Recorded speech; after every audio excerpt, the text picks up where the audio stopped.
Hello guys, welcome back to my channel and enjoy this fanfic part 1. Now let's start the fanfic. Hokage-sama, I think it's about time I helped him. A purple-haired Anbu stated. The Sandaime rested his head on his hands in shock that his strongest Anbu member wanted to train a genin and that genin out of all the others. And what brought this Neko? Hiruzen asked. Many reasons in fact. For one, I was one of the few who protected from the villagers and I've kinda grown attached. 2. I witnessed his so-called training method with his team and I feel like his talent is wasted on Hatake, since the Cyclops will only train the Uchiha because the idiotic council. And 3. The most important reason, we owe it to his parents and ever since he was born no one tried to help him.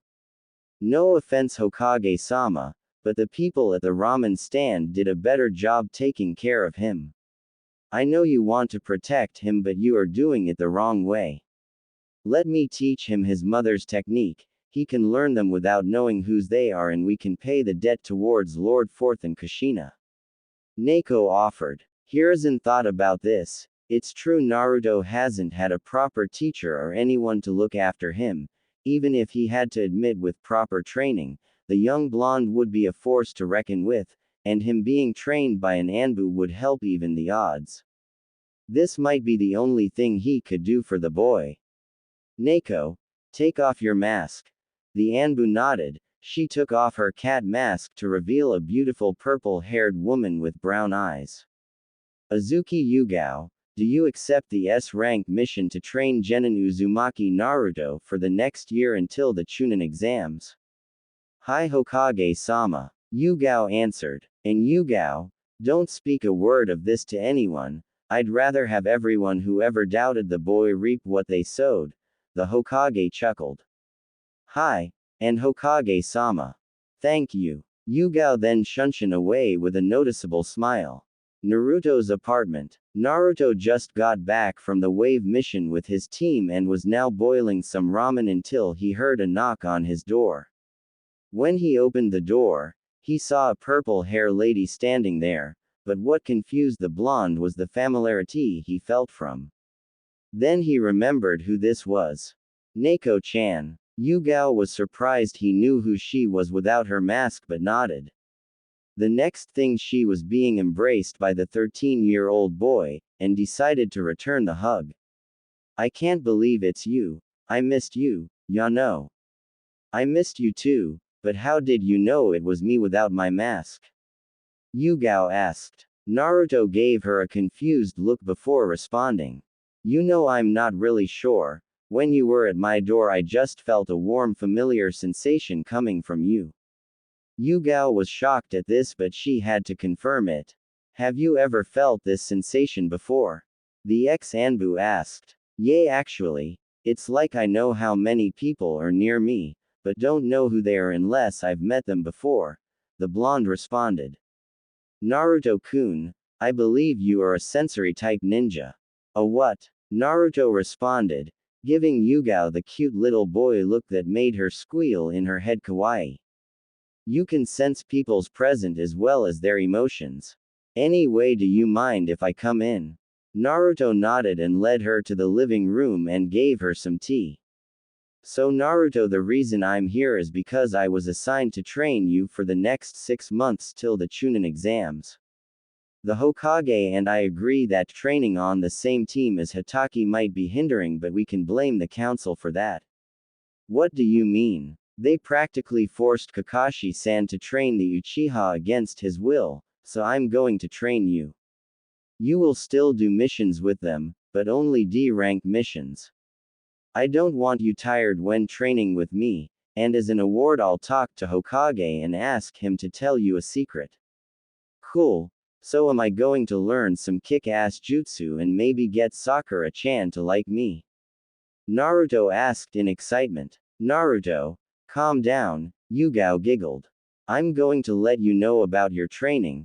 We will first work on your physical abilities like weight, strength, speed, endurance, and your chakra control. Second will be perfecting your chakra control. After that I'll teach you kenjutsu. Yugao then pulled out some scrolls and tossed it towards Naruto. The blonde looked at the scrolls in confusion and turned his head towards his new sensei. What's Kenjutsu and what are these scrolls for? Yugao wasn't surprised that he didn't know what he was considering. All his instructors except Iruka was trying to sabotage him. Kenjutsu is the art of swordsman, in simple terms just like how ninjutsu, genjutsu, and taijutsu have different styles when it comes to certain people, so does kenjutsu. She then gave him a book. Why won't you look through this book and see what style interests you? Naruto took the book and started looking through it. After a few seconds he stopped on a page and his eye looked like it was hypnotized. He then looked up at Yugao with a huge smile. How about Kodachi style? That's an interesting choice. It focuses on speed and hand-eye coordination, plus you can dual wield two at a time, without worrying about losing speed. That style will definitely help you if you have wind or lightning affinity. Yugao pulled out some paper from her pocket and handed it to Naruto. Pump some chakra into this and we can find out what your affinity is. Naruto nodded and did as he was told and pumped some chakra in the sheet of paper. He was surprised when the paper split in half. Yugao was about to speak but stopped when something unexpected happened. One side of the paper was soaked. The ex-Anbu was quiet for a while then snapped out of her thoughts when Naruto spoke. Did I do it right? The blonde asked. Yes, Naruto, I was just caught off guard. It seems you have two affinities, one to wind and the other to water. Mastering one affinity is hard enough but two. Even a chunin would have a hard time. Yugao explained. Well, what do I do? From what I've seen, you learn the Kage Bunshin Jutsu. Naruto nodded. Good, now make a clone. The blonde did as instructed and made a clone. Yugao made one and the clone dragged the Naruto clone to the bathroom, and closed the door. After what felt like 15 seconds, Naruto started to blush and turned to Yugao. Why did you do that? Do what? Why did you kiss me on the cheek? How do you know I did that? What do you mean? Naruto's eyes shot wide open. How did he know? The clone got kissed, not him. Then he realized. I have his memories. Exactly. So if you read a book or practice chakra control, the memory and experience will be transferred to you. Yugao explained. The purple-haired Jonin then took out another scroll and pulled out what's inside, which was revealed to be chakra weights. Put this on your arms and legs. This will increase your physical prowess and every time it starts to feel light, pump some chakra to increase it. And never take them off unless you're sleeping, showering or if I say so. Naruto strapped them on and the moment he did, the weights started glowing blue. Then he fell to the ground. It took a while for Naruto to stand up. Yugao was chuckling a bit. If you train in those then you'll become stronger. Now tomorrow morning we'll start your chakra control exercise, and I'm aware you know the tree climbing exercise but you or should I say your clones are going to repeat it while sticking leaves to them. Great. After I get strong enough to beat Tem, Sakura-chan might start to notice me and give me a date. Naruto said excitedly. Yugao put her hands on his shoulders drawing his attention towards her. I'm going to be honest with you Naruto-kun, I think you should give up on Haruno-san. Naruto looked heartbroken. I think you're too good for her. I see the way she treats you, and I don't approve of how she uses you to heighten her own ego. You're not an idiot because you want love and you are an angel for trying to make her happy but I assure you that, there are way better girls in the world. Do you understand? 2 weeks after Naruto started training his chakra control and sensory abilities went up. She had Naruto's clones to study Fuinjutsu, and for some strange reason Naruto was picking up rather easily. While he was studying, his clones were practicing writing seals. Along with learning Kenjutsu and elemental manipulation, he was learning a new taijutsu style from a new friend. Flashback 1 week ago. Naruto woke up in a sewer. He decided to walk towards the end until he stumbled upon a huge cage. When he came closer, two big pairs of red eyes were glaring at him. "So my jailer finally comes to visit," the deep voice spoke. "So I'm guessing you are the Nine Tails." "That's right, but you don't seem afraid," the fox spoke. "Why would I be afraid of something misunderstood?" Naruto said. "What do you mean I'm misunderstood?" the Kyuubi asked. "I read about your history, and from what I learned, you were sealed in the first Hokage wife after being manipulated by Madara. So you are a victim." The fox was surprised. This kid didn't think of him as a monster, but how did he find out about his past? "If you wondering how I found out, there was some night when I was sleeping I saw your eyes looked like the Sharingan, and a Uchiha was riding on top of you. And after that everything went blank," Naruto explained. "So what now, are you going to release me?" the fox asked, getting his hopes up. "Believe me, I would love to, but if I do I'll die, but since this is my mind I'll do something better." Naruto closed his eyes and soon the scenery changed to one of a beautiful forest and a lake. Naruto was panting and looked up at the fox. "How is this? Why would you do this for me?" the fox asked, looking at the blonde. "Well, I thought since you're stuck inside me, we could be more like friends. I mean, neither one of us asked for this. So we might as well make the best of this. What do you say, friends?" Naruto offered a fist bump.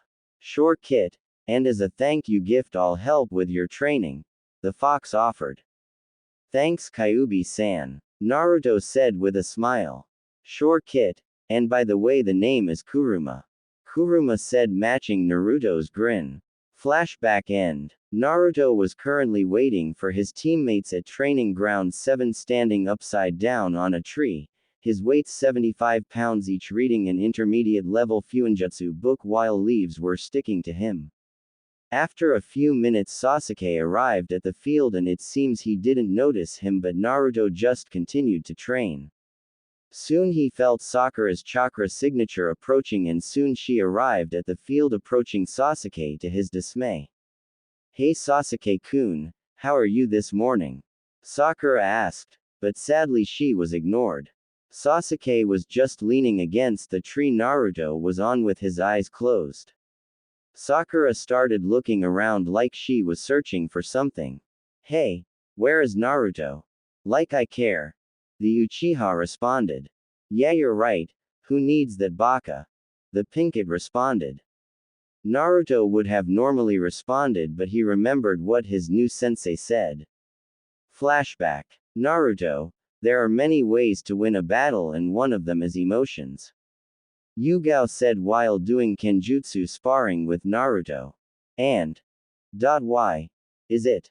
Naruto asked, panting. "Emotions like anger cloud your thinking and cause you to do reckless things or cost your teammates their lives." Naruto nodded. "Remember, Naruto, you are in control," Yugao said, clashing with the blonde again. Flashback end. Naruto ignored the comment instead of making himself noticed. He continued his studies and exercise until he felt his sensei near, so he quickly put his book away and laid on the branch. Soon Kakashi arrived in a puff of smoke.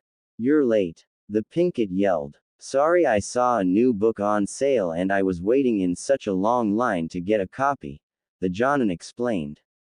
"Liar," Sakura yelled. "Anyway, are you three ready for another day?" Kakashi asked, confusing Sakura. "What do you mean? 3, Sensei? Naruto is not even here yet." Sakura replied. Kakashi gave her an eye smile. "What do you mean? Naruto has been here the whole entire time." Sakura and Sasuke's eyes widened and started looking around but couldn't find him. They then turned to their sensei and saw he was pointing up with his index finger, so they both looked up to see their blonde teammate there, like Kakashi said, meditating. When did he get there? The Uchiha asked himself. He could have at least said good morning, Sakura said. Naruto noticed his team looking at him and decided to hop down. Naruto. If you were here the whole entire time, why didn't you say anything? Naruto turned to the girl, then did 3 hand signs and a puff smoke surrounded him. When the smoke cleared, another Sakura was there. Yay, who needs that baka? We don't need Naruto. Sakura said, before dispelling and turning back to Naruto. Does that answer your question, Sakura?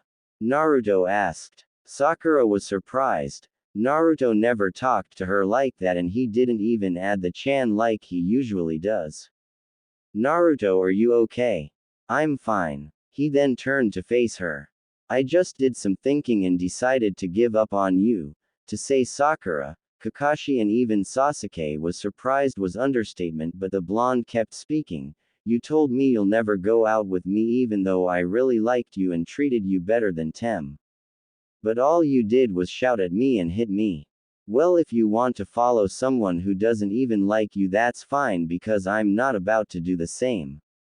I just hope you're happy and don't regret it. Naruto finished, turning his face back to his sensei. Sakura didn't know what to feel. She was happy that Naruto was going to stop pestering her, but somewhere in her heart there was pain because she felt like she just lost the one person who thought so highly of her. Well, no, that's out of the way. Why won't we start off with a spar? Naruto, Sasuke. Naruto and Sasuke approached the field with the Uchiha smirking. Ready to lose, Dobi? Sasuke taunted. Naruto didn't respond and kept his gaze on Sasuke, ready for the signal to start. Kakashi was surprised by the change of his student but initiated the battle. Hajime. Naruto charged at Sasuke with speed, surprising his teammates, but Sasuke smirked. The Dobi thinks he is better than me, I'll put him in his place. When Naruto got in his range, Sasuke edged back his fist, getting ready to deliver a blow to the blonde Jinchuriki. Fortunately for Naruto, no one noticed his smirk. Flashback. Naruto and Yugao were at Ichiraku with Jonin explaining something to the blonde. Naruto-kun, do you know what strength and weakness are? The blonde nodded. Do you know what your strengths and weaknesses are? Naruto shook his head sideways. Your weakness is your chakra control, but that is because your chakra level is the size of cage, so controlling that much will take time. And we cannot forget your endless stamina. Note to self, keep that info from Anko, because of your stamina you can wear out an opponent and strike him down easier. All you have to do is. Flashback end. Sasuke threw a fist at Naruto, but then the blonde surprised him when he jumped over the Uchiha, getting behind him and swept kicking. Before the Uchiha could get up, Naruto pulled out a kunai and pointed at Sasuke's neck. Give up. Sasuke gritted his teeth and smacked Naruto's hand and rushed him, unleashing a barrage of attacks. Meanwhile, Naruto kept parrying his attacks while moving backwards. Kakashi was amazed that Sasuke couldn't land a hit on the blonde, but no one was more shocked than Sakura. Kakashi-sensei, why can't Sasuke-kun land a hit on Naruto? The pink kid asked. Kakashi ignored his female student and tried to figure out why Naruto didn't bother to attack. Sasuke was seething. As he was attacking, he noticed Naruto was getting faster, so to even the playing field he decided to activate his Sharingan. The moment he did, Naruto smirked, which didn't go unnoticed from Kakashi. What is Naruto planning? From what I'm witnessing, it seems like he wanted Sasuke to activate his Sharingan, but why? Kakashi pondered. I see your little trick. You're using chakra to increase your speed to make you seem untouchable. Well, whatever you can do, I can do better, Sasuke taunted. Sakura was starstruck at Sasuke's so-called coolness. Sasuke-kun is so cool, he saw right through Naruto's trick and now he's going to win, Sakura squealed.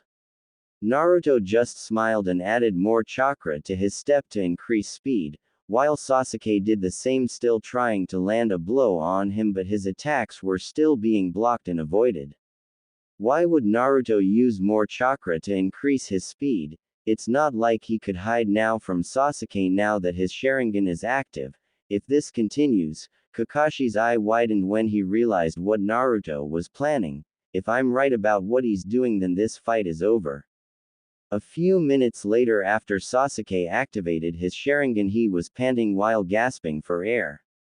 Naruto was waiting for this. He charged Sasuke and went for an uppercut, and being too tired to dodge, Sasuke took it head-on, was sent in the air. Naruto then leapt in the air and kicked Sasuke in the stomach, sending him to the ground unable to move. Kakashi walked in between the boys, analyzing both of them before raising a hand towards Naruto. Winner is Naruto. Sakura's mouth was wide open. Naruto beat Sasuke in 2 hits, while Sasuke couldn't even land a hit.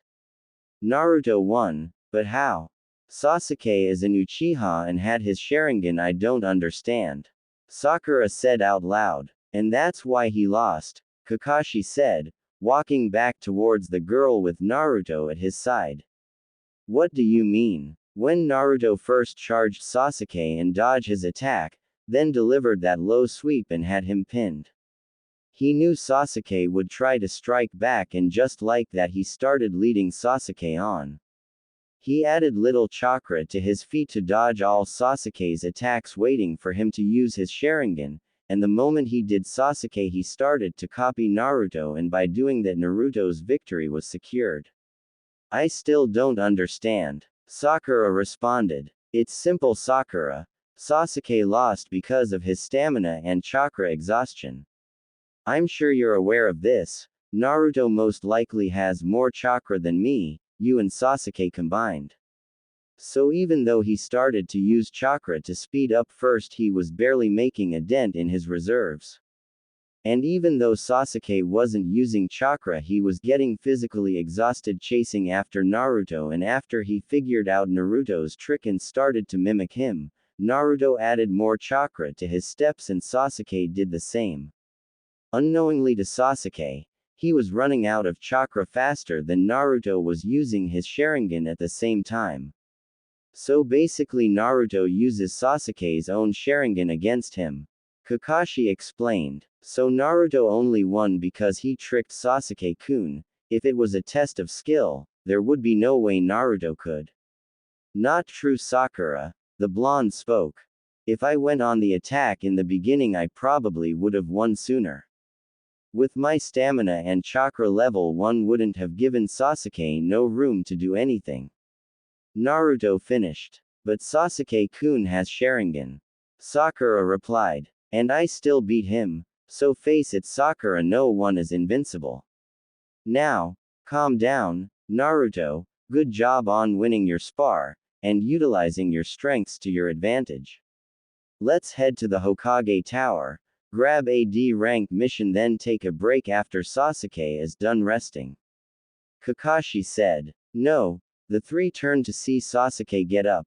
I want a rematch with the Dobi. I will not accept the fact he won that fight using a trick. Sasuke sneered. But we're shinobis, tricks is what we do. Naruto said, walking towards the Hokage office. Sasuke was about to retaliate, but Kakashi put his hand on Sasuke's shoulders, shaking his head, and they proceeded to the tower. Naruto, next time we fight I'm going to put you in your place, the Uchiha snarled to himself. Later that afternoon, after completing a couple D-rank missions, Kakashi gave everyone a break. Sasuke decided to go train some more, while Kakashi disappeared in a puff of smoke, leaving Naruto and Sakura alone. Naruto was about to follow suit and leave, but he was stopped when he felt a hand grab his wrist. He turned to see Sakura looking at the ground nervously. Naruto, do you want to go to Ichiraku's with me? Naruto's eyes widened and he had nothing to say, which made Sakura scared. I understand if you don't want to. No, it's fine, sure, I'll love to. Naruto answered with a smile, which Sakura returned in full. When they both approached the ramen stand, Naruto and Sakura are greeted with a hello by Tuki and a hug by Ayame. Naruto then ordered 2 bowls of beef ramen, and Sakura was about to order vegetarian until Naruto convinced her to eat something more calories, which caused the pink kid to complain until the blonde, with the help of Ayame, explained if she didn't she will grow up being as flat as a board since she will have nothing to burn when she's active on a mission or training. The results were uncanny when Sakura ordered 3 bowls of ramen, being pork, beef and 1 veg. After eating, Sakura decided to speak. Naruto, I'd like to apologize. Naruto kirked an eyebrow and stared at the girl. I thought about what you said, and I really want to apologize. Why? Just so I can become her fanboy again. No thank you. Naruto thought to himself, in doubt of the pink kid's sincerity. Even if you don't believe me, I truly mean it. I made fun of you, hit you several times without restraint, disrespect you. I've done nothing but mistreat you every day, and all you've done was support me and have my back when no one else would. Sakura stated as she clenched her fist while facing the ground with her eyes closed. A single tear began to make its way down her cheek as she pleaded. I'm sorry, Naruto. I'm so sorry. You're the best friend, no, the best person that I have in my life, and I've been taking that for granted. Naruto was shocked at the apology. You think of me as a best friend? The blonde asked. Sakura's eyes shot up and met Naruto's, her eyes filled with tears and pain. Yes, Naruto, I didn't before. I took you for granted and I didn't appreciate it. I never realized how happy you made me every day, every compliment, every effort to get my attention. I loved it all and I love having you in my life. Sakura said with both of her hands over her heart as if it was in pain. She was afraid to hear his response, afraid that her apology would be rejected. Sakura, Naruto said, causing the pink kid to jump in fear. If you ever thought that I would stop supporting you, then you're an idiot for thinking that. I would never give up on my friends, and I will always have your back and give you my support every day. So don't ever think that's going away anytime soon. I'm still the same guy you've always known, Dadbayo. Sakura's eyes glowed, surprised that Naruto accepted her apology. He forgives me. No, I shouldn't be surprised, the pink kid thought to herself. Unconsciously she began to walk towards him. It's Naruto after all. Naruto's eyes grew as wide as they could with Sakura's arms wrapped around the back of his neck and kissed him. Naruto was surprised at the amount of passion and love that was in the kiss, but not wanting to disappoint, he returned the kiss. After a couple seconds, the two separated and were out of breath. Sakura looked at what she had done and started to blush. I'm so sorry, Naruto. I don't know what came over me. Are we, still friends? Sakura asked nervously. Naruto smiled. The best.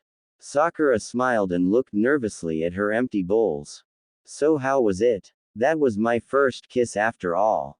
Sakura asked. Enjoyable. I'm glad I got the honor of being your first. Naruto answered. Great. And can we keep this a secret? It's not that I'm ashamed. I just still have feelings for Sasuke. Naruto gave a heartbroken look of defeat. But I think I'm starting to like you as well. Sakura added, causing the blonde to look at her. I just need time to sort things out.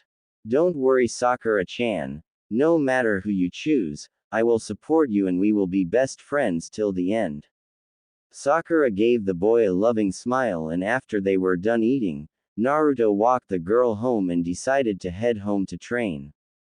Nice going, Kit. You snagged the pink one, but she's just the beginning. But enough about that. Can you sense that? Naruto stopped and concentrated to figure out what Kurama was referring to. Then he turned to the direction of an eating district. It feels like sadness and loneliness. But it feels like the type of loneliness that I felt before we became friends, and I joined Team 7. Whoever it belongs to doesn't deserve this loneliness.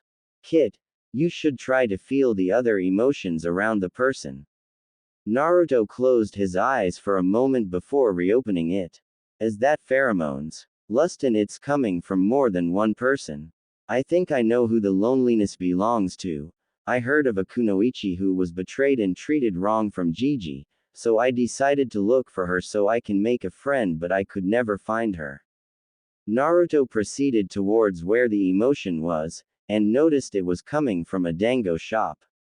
When he went in, he saw a woman with purple hair in a fan-like ponytail, wearing a orange skirt, with a fishnet shirt and legging to match, with armor on them. But what caught his attention was her eyes. She was alone, and wearing a mask like he does. And to make matters worse, the lust he was sensing was coming off two male chunins. If I didn't know better, it would seem they're trying to get their wet and she's not willing.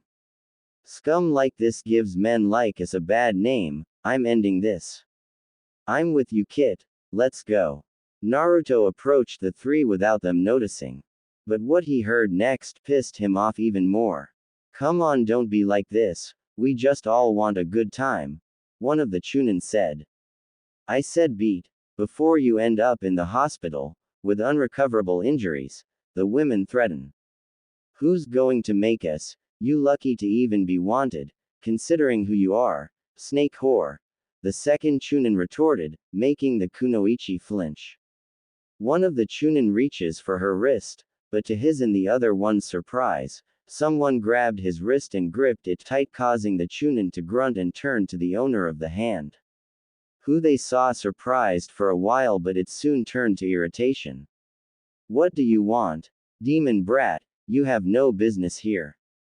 Actually, that's where you are wrong. As a Konoha shinobi, it's our duty to protect each other, not harass others. Now would you be so kind and leave this beautiful woman alone? Naruto asked calmly, with cold eyes. Or what? You know, I find it funny how you are protecting this woman. Don't you know who she is? She's the snake whore no one cares about. She'll sleep with any guy just to feel wanted. Ah, I see, maybe you want a turn. Well, get in line, kid. The second one said. Naruto's hair covered his eyes and he was shaking. Anko didn't notice and was afraid that this kid was going to look down on her like everyone else. But she broke out of thought when she heard him mumble something.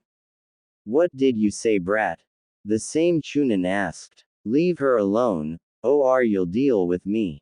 Naruto threatened with his crimson eyes and demonic voice, causing the two chunin to run and scream, while Kurama was laughing in the back of Naruto's mind, while Anko was surprised that someone defended her knowing who she was. Naruto turned around and sat at the same table before speaking. Sorry about my gender. Those guys should be ashamed of themselves. Anyway, I always wanted to meet you, Anko-chan. Can I please get some dangos over here? Really, brat? Why on earth would you want to meet me? If it's to get boned, you might as well. That's not the reason, I assure you. I wanted to be friends with you for a long time since Gigi, I mean the Hokage, told me about you. Naruto answered. Anko was shocked to her core that she could possibly have another friend, but she needed to know why. You want to be my friend? May I ask why? Naruto signed and decided to drop his emotional mask. Look into my eyes and you'll get your answer. Anko was confused, but decided to test it out. What she saw in his eyes, her heart almost broke. This kid had the same eyes as her. Loneliness, be hated, abandon, sadness and long for love. He noticed and decided to speak. As you know, I'm a Jinchuriki and ever since I was born, I've been targeted for attacks and the villagers' hatred. One day I asked Gigi how come I was the only one that felt alone, but he said that wasn't true. He told me there was a kunoichi who's just as lonely, no parents and very little friends. I had hoped that I could find you, but he said you would be near training ground 44 and I shouldn't go near there until I became a genin, but to my misfortune I could never find you. Naruto explained. Anko's heart was racing that there was someone in this kami-forsaken village that wouldn't treat her like an outcast and went through so much trouble to find her. Anko was unsure what to do, but this kid wore a mask and dropped it for her, so she decided to do the same and let her true self out, so she reached for his hands and held it in her own, causing the blonde to look at her. What he noticed was she was sobbing quietly and looked at him with pleading eyes. Do you really want to be my friend? Naruto smiled with tears coming down as well. Yes, I do. She gripped his hands harder. You won't abandon me. No, I won't. And you're okay with me being the snake whore. As long as you're okay with me being the demon brat. Anko smiled and nodded. Well, it's good to finally meet you, hubby Harem. Anko blushed at the nickname and put on a flirtatious grin. Same to you, Foxy-kun. After the introduction, they start to get to know each other's hobbies and dreams. They even had a playful argument about what food was better between ramen and dangos. Anko, however, scowled when Naruto told her about how his team treated him and at Kakashi not training the blonde favoring the Uchiha. She was happy to hear that he made up with the pink head and surprised to find out that Yugao was training him a kenjutsu and other related techniques. So in honor of their new friendship, Anko was going to teach Naruto about stealth and assassination techniques and some snake-style moves. She also was going to get another friend who is a genjutsu specialist, guess who, to help the blonde in chakra control. And in return, Naruto promised to study more fuinjutsu to get the seal off Anko's neck, which caused the girl to hug the blonde, pressing his face in her assets, which she didn't mind. After the conversation, the two bid farewell with Anko licking Naruto's cheek, which she explained as a way of marking him. Next day, 8 a.m. Naruto was looking through a book of fuinjutsu intermediate level, while he had some clones around his apartment do affinity training. He needed to find a way to purge the seal of Anko, but first he had to understand it. From what Anko told him, all she knows is there is a slave seal and storage seal with Pitamaru genes in it, but the third seal was unknown. He was broken out his thoughts when he heard someone knock on his door. He released his clones and went to the door and opened it to find a beautiful kunoichi with raven black hair, red eyes and red lipstick. She was wearing a red blouse with bandages wrapped around her body. Excuse, but are you Naruto? The kunoichi asked. Hi, who are you? The blonde responded. Before I answer any questions, do you mind if I come? The kunoichi asked. Ah, my apologies, to leave a beautiful lady outside like this is disrespectful, please make yourself at home. The kunoichi blushed and walked in. When she stepped in, she noticed the apartment was a lot cleaner than she thought. And on his porch he had a mini garden, not a hobby most guys would bother with. She then looked at his dining table and noticed books about fuinjutsu, taijutsu, kenjutsu, and chakra affinity. She broke out of thought when she heard his voice. Do you want some tea? The blonde asked. Sure, thank you. He then brought a cup to her and sat down at the table with her. She then decided to introduce herself. First off, I should probably introduce myself. My name is Kuranai. You probably know me as the leader of Team 8. Hinata-chan sensei, what can I do for you? Well, first, I like to thank you. You probably are unaware, but Anko is my best friend and like a sister to me.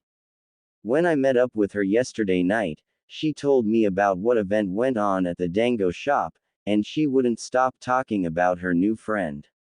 As you know, she didn't really have any friends growing up and you made her so happy, it brought joy to my heart.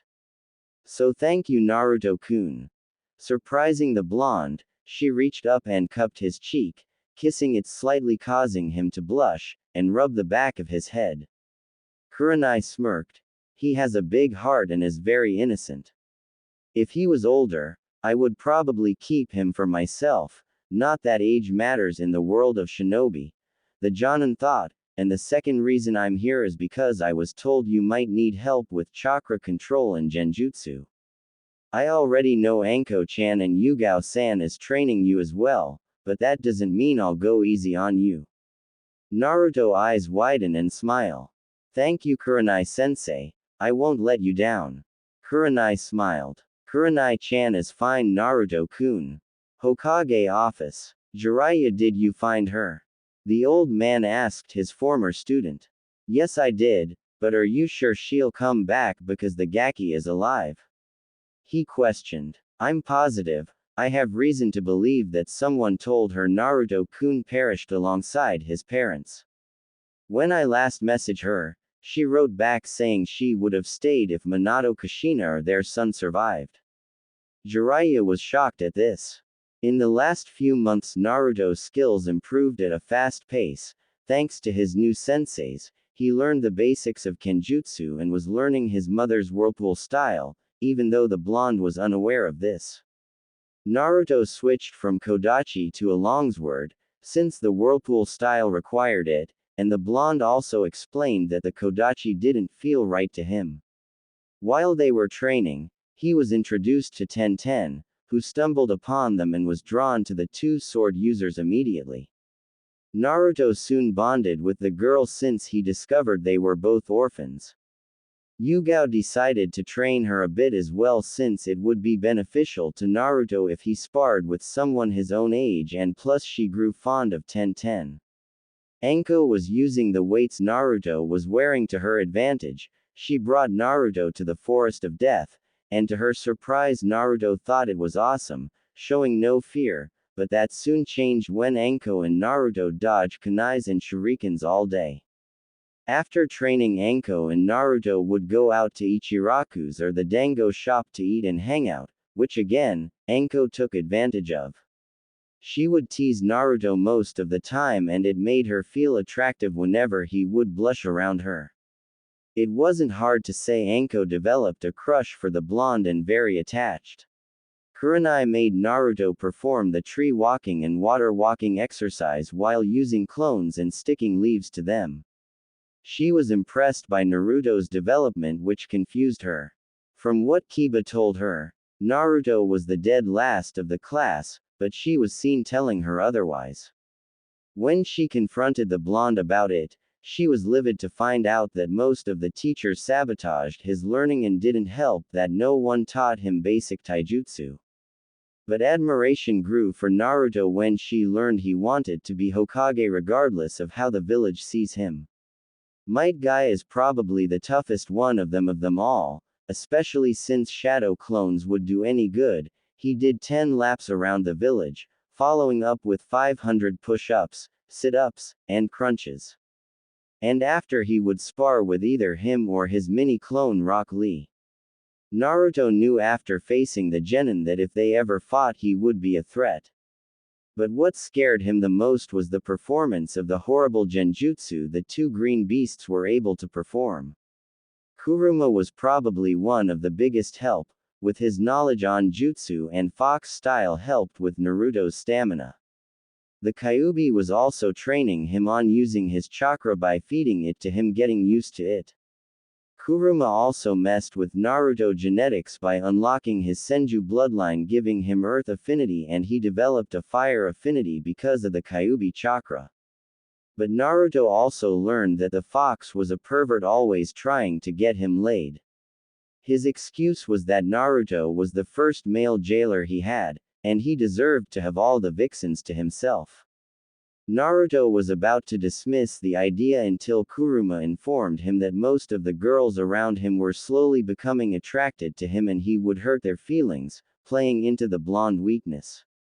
At the moment, Naruto along with the rest of the team was at the Hokage office receiving their next mission. I'm glad your team can make Kakashi. Now that you're here, I have a special mission. AB rank mission. There's a bandit camp located outside the village. I need you to eliminate them. I have sources that say they are selling Konoha weaponry, Sarutobi said. Sakura was nervous when she heard the word eliminate, and Naruto noticed. Excuse me, Gigi, but when you say eliminate, do you mean? Sarutobi nodded, causing Naruto to sign. I see. Naruto gave Sakura a side glance which went unnoticed by everyone but the Hokage. Don't worry, we'll get it done. Now come along, my cute little genin. Kakashi. Soon the three followed their sensei, trapped in their own thoughts. Finally I can finally test my skills, and soon I will be one step closer to killing him. Sasuke thought with a smirk. Do I really have to kill some? I mean I know we're ninjas and all but. Sakura thought to herself. Naruto was behind the group, watching from behind. When they made it outside, Kakashi instructed them to pack for a 3-day trip. When Naruto arrived at his apartment, Yugao was there smiling holding a katana with a red hilt. I think you're ready for this, she said, holding out the sword. Naruto slowly took in his hand, unsheathing it halfway. It felt so familiar to him but didn't know why. It's called a Kai Arashi, Red Storm, or Arashi for short. It belongs to your mother. Naruto's face shot up so fast with mixed emotions, Yugao noticed and decided to clarify some things. Yes, I knew your mother, she was the one who trained me. But under orders from her very last breath, I was told not to inform you until you reach at least Chunin level. She had multiple enemies, and yes, I knew your father, but we can't inform you until you are a Jonin level. Understand? I understand, and thanks for training me. Naruto responded. Do misunderstand me, we are not done with your training, but good'll UCK nonetheless. Yugao bent down and hugged the blonde. She stood back up and gave Naruto a devilish smirk. But before you leave anywhere, no student of mine is wearing a kill me monstrosity. Yes, finally, I don't have to look at that horrible jumpsuit ever again. Kurama cheered. Naruto's sweat dropped a bit. It's not that bad, is it? Naruto argued. Kurama and Yugao gave him a deadpan look. Naruto signed. Fine. Anything else? Yugao smiled. I'm going to show you a sword sealing jutsu, that way you can seal it on your arm. And that'll be all. Village gate. Sasuke and Sakura were waiting at the gate for their third teammate, and their sensei. Sakura was getting impatient while Sakura was trying to find a way to talk to him. You should ask him what he thinks about us, that way you could see where they stand. Sakura nodded, and approached the emo. Sasuke-kun. Sasuke didn't even spare a glance, but she continued. What do you think of me as a person? Sakura asked. Sasuke turned his head towards her with a cold look, making the girl shiver. You want to know what I think? Sakura nodded. I think you are just useless dead weight, just an annoying fangirl who can't take no for an answer. I don't even know why you became a ninja. And just to make another thing clear, I will never like you or that useless Yamanaka. You're better off with the Dobi. Sasuke finished before turning back around. Sakura's heart took a nosedive and she fell to her knees beginning to cry until another voice was heard. Well, you know what I think. Sakura and Sasuke turned to the voice and saw Naruto but in a different attire. He was wearing a blue jacket opened with a fishnet shirt underneath that showed his muscle gain from his training, with the green-blue jacket had orange stripes coming down the sleeve with the Uzumaki swirl on the back. He wore black cargo pants and sandals with his headband tied around his neck letting his hair free, which seemed longer than before. Sakura was blushing up a storm at this new look. Is that Naruto? He looks so cool, so mature, so hot. Damn it, we shouldn't have rejected him all those times he asked us out. If I knew just a change of clothes was enough to turn him from an idiot to a smoking hot stud arg. Inner yelled, with Sakura nodded in agreement. I think Sakura is pretty smart and beautiful to add. So she's a fangirl, a step in the right direction, she can become stronger than you. Naruto's comment caused Sakura to blush, and Sasuke to stomp towards the blonde standing face to face with him. How dare you? No civilian bitch can become stronger than a Uchiha, especially an elite like me. After all, only a Uchiha can beat a Uchiha. Sasuke sassed. Naruto glared back, causing Sasuke to shiver and step backwards a bit. First of you Uchiha, Sakura isn't a bitch, she's our teammate, and our comrade. Second, If it takes a Uchiha to beat a Uchiha, tell that to the first, second and fourth Hokage, Haku and Zabuza who kicked your and me who beat you in our spar 2 months ago. Naruto argued. Sasuke threw a punch at Naruto but the blonde disappeared making the emo confused until he felt something sharp against his neck. What happened? I thought a Uchiha could beat a Uchiha, yet you're the one with a kunai at his throat. Sasuke turned around to see Naruto glaring at him while releasing some ki. Sakura was amazed at Naruto and her opinion on him shot up. Sasuke was seething. Alright, calm down everyone, we have a mission to do. Kakashi said, appearing out of nowhere. Naruto moved away from the Uchiha, who was glaring daggers at him, to stand next to the Pinkett giving her a warm smile. Is everyone ready? The three genin nodded. Kakashi then leapt into the trees with the others following with Sasuke in the front, Naruto in the middle, and Sakura in the back. Naruto slowed down a bit to move next to Sakura, grabbing the girl's attention. Don't worry. No matter what happens, I'll protect you and if you need to talk after the mission I'm all ears. Naruto said, giving her a warm smile. Sakura returned it, grateful that the teammate she used to bully was being so nice to her. It's weird, she always pictured Sasuke as her knight, keeping her safe, feeling her with confidence and giving her the warm feelings she currently has, but Naruto was doing it instead. Thanks Naruto-kun. Naruto nodded and the two proceeded to follow the two Sharingan wielders. A day later, Team 7 arrived in the trees outside the bandit camp, trying to gather whatever intel they could. There were 2 huts, big enough to hide at least 10 people, but Jonin was unsure, he needed to figure out at least an estimate. There are 23 people. Kakashi turned his head to the blonde, giving him a questionable look. I said there's 23 bandits.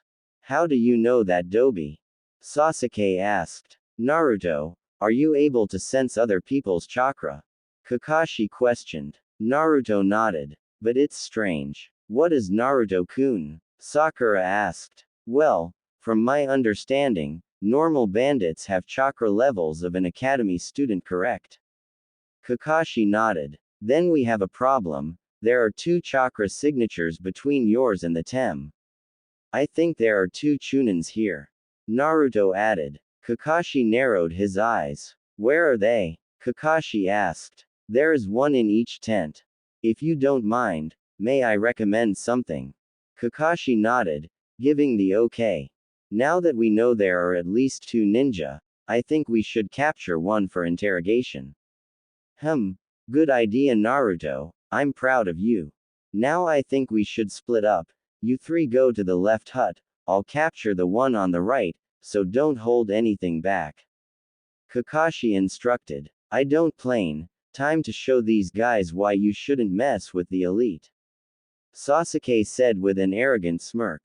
Naruto just shook his head in disgust, while Sakura found his attitude disapproving, so Naruto being the smarter one of the 2 decided to voice his opinion.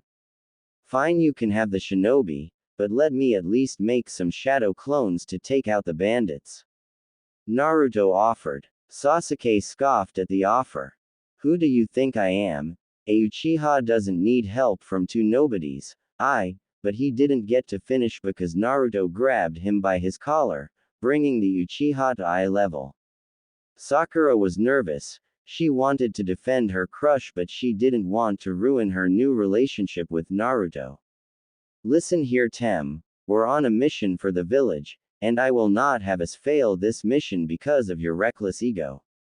To you it might just be a way to test your imagination strength, but you will not put me and Sakura-chan lives at risk. Naruto spatted, causing Sasuke to hiss and Sakura to blush. He then threw Sasuke to the ground and made 11 clones. Listen, I want you to quietly take out anyone with lower chakra reserves than Sakura, and do it quietly. The clones nod and disappear. Sasuke was seething with anger and walked up to the blonde. How dare you treat me like that? I'm an elite and you should bow to me. I wanted to fight them to test my skills, and I will not let you get in the way of my ambitions. Sasuke practically yelled. Naruto glared at the emo, ready to knock him out until he started throwing up.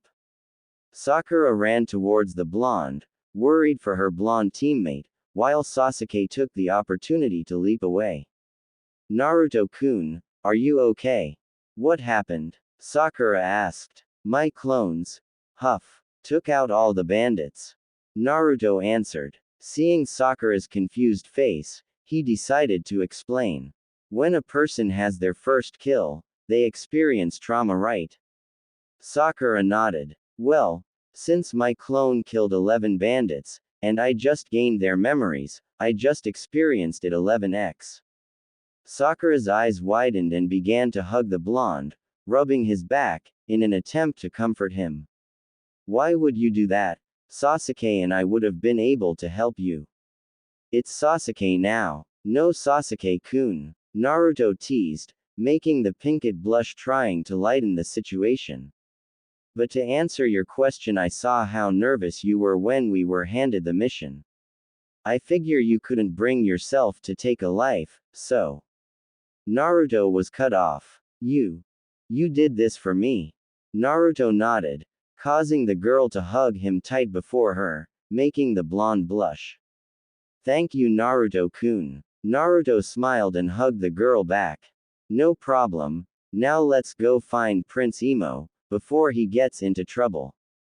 Sakura was about to argue until he put a hand on her shoulder, giving her a warm smile. I'm fine, but if you want we can talk after the mission. Naruto offered. Sakura agreed, and together they proceeded to follow their other teammate. In the hut, what's going on, and why did it get so quiet? Stupid fools, can't trust no one these days, yelled a shinobi wearing what seems to be a Chunin vest. Well, that's something we can agree on. The shinobi turned around to see Sasuke standing there with a smug look. You should feel honored. After all, it's not every day someone has the honor to face a Uchiha elite. An Uchiha? Ha ha ha, like I give a damn, I'm still going to kill your brat. The ninja charged at Sasuke with a sword in his hand, while Sasuke whipped out 2 kunais and activated his Sharingan. The enemy nin brought his sword down into a horizontal slash towards Sasuke, which the Uchiha blocked, but to his dismay forced him down to one knee, struggling to get up. The enemy then kicked Sasuke into the gut, sending him back, but Sasuke regained his balance, tossing the 2 kunai at his enemy, which was parried by the sword user. For Uchiha, you're sure not nothing great? The enemy taunted, making Sasuke glare at the shinobi. You dare mock the great Uchiha clan? Sasuke yelled in anger, then went through a couple hand signs, which didn't go unnoticed. Kaden. Gukaku no Jutsu. Fire style. Fireball Jutsu. Sasuke shot out a huge pharrell towards the mystery shinobi, but he was not prepared for a counter. Sweden no Jutsu. Water style. Water bullet. Both of the jutsus headed directly for each other, and when they met, the water jutsu pierced Sasuke fire, hitting the Uchiha, sending towards the wall. That was too easy. Now it's time to finish this. The shinobi charged Sasuke with the sword in hand, preparing to strike the final blow, while Sasuke had his eyes closed, waiting for it to be over, but the moment he brought his sword down, it was blocked by another. Looking up, the shinobi saw a boy with blonde hair standing in front of him, holding a sword with a red hilt. He then jumped away a few feet with a smile on his face. Well, another swordsman. Tell me, what's your name, Gaki? Before Naruto could answer, Sasuke interrupted from behind the blonde, while Sakura was tending to him. Why are you here? Sasuke asked. Naruto didn't answer since he was focusing on the enemy, which frustrated the Uchiha more. Answer me, damn it. Sasuke, we're here to help you. After all, we're a team and we have to stick together. Sakura answered with a small smile. Sasuke scoffed at the reply, pushing Sakura away from him. I don't need help from someone as pathetic as you. I'm a Uchiha elite, I could handle this guy by myself. I'm not weak like you. Sasuke spat, causing the girl's heart to crush. He then turned to Naruto, who was still focused on the enemy. That goes for you as well, dead last. This is my battle and I will not be outdone by you. Naruto looked over his shoulder, glaring at the Uchiha, which made the emo shiver, but didn't respond and turned his head towards the enemy. My name is Naruto Uzumaki. And you? Kiska? I want to request a battle as a fellow swordsman. I might be an enemy, but as a fellow swordsman it will be an honor to fight a holder of Arashi.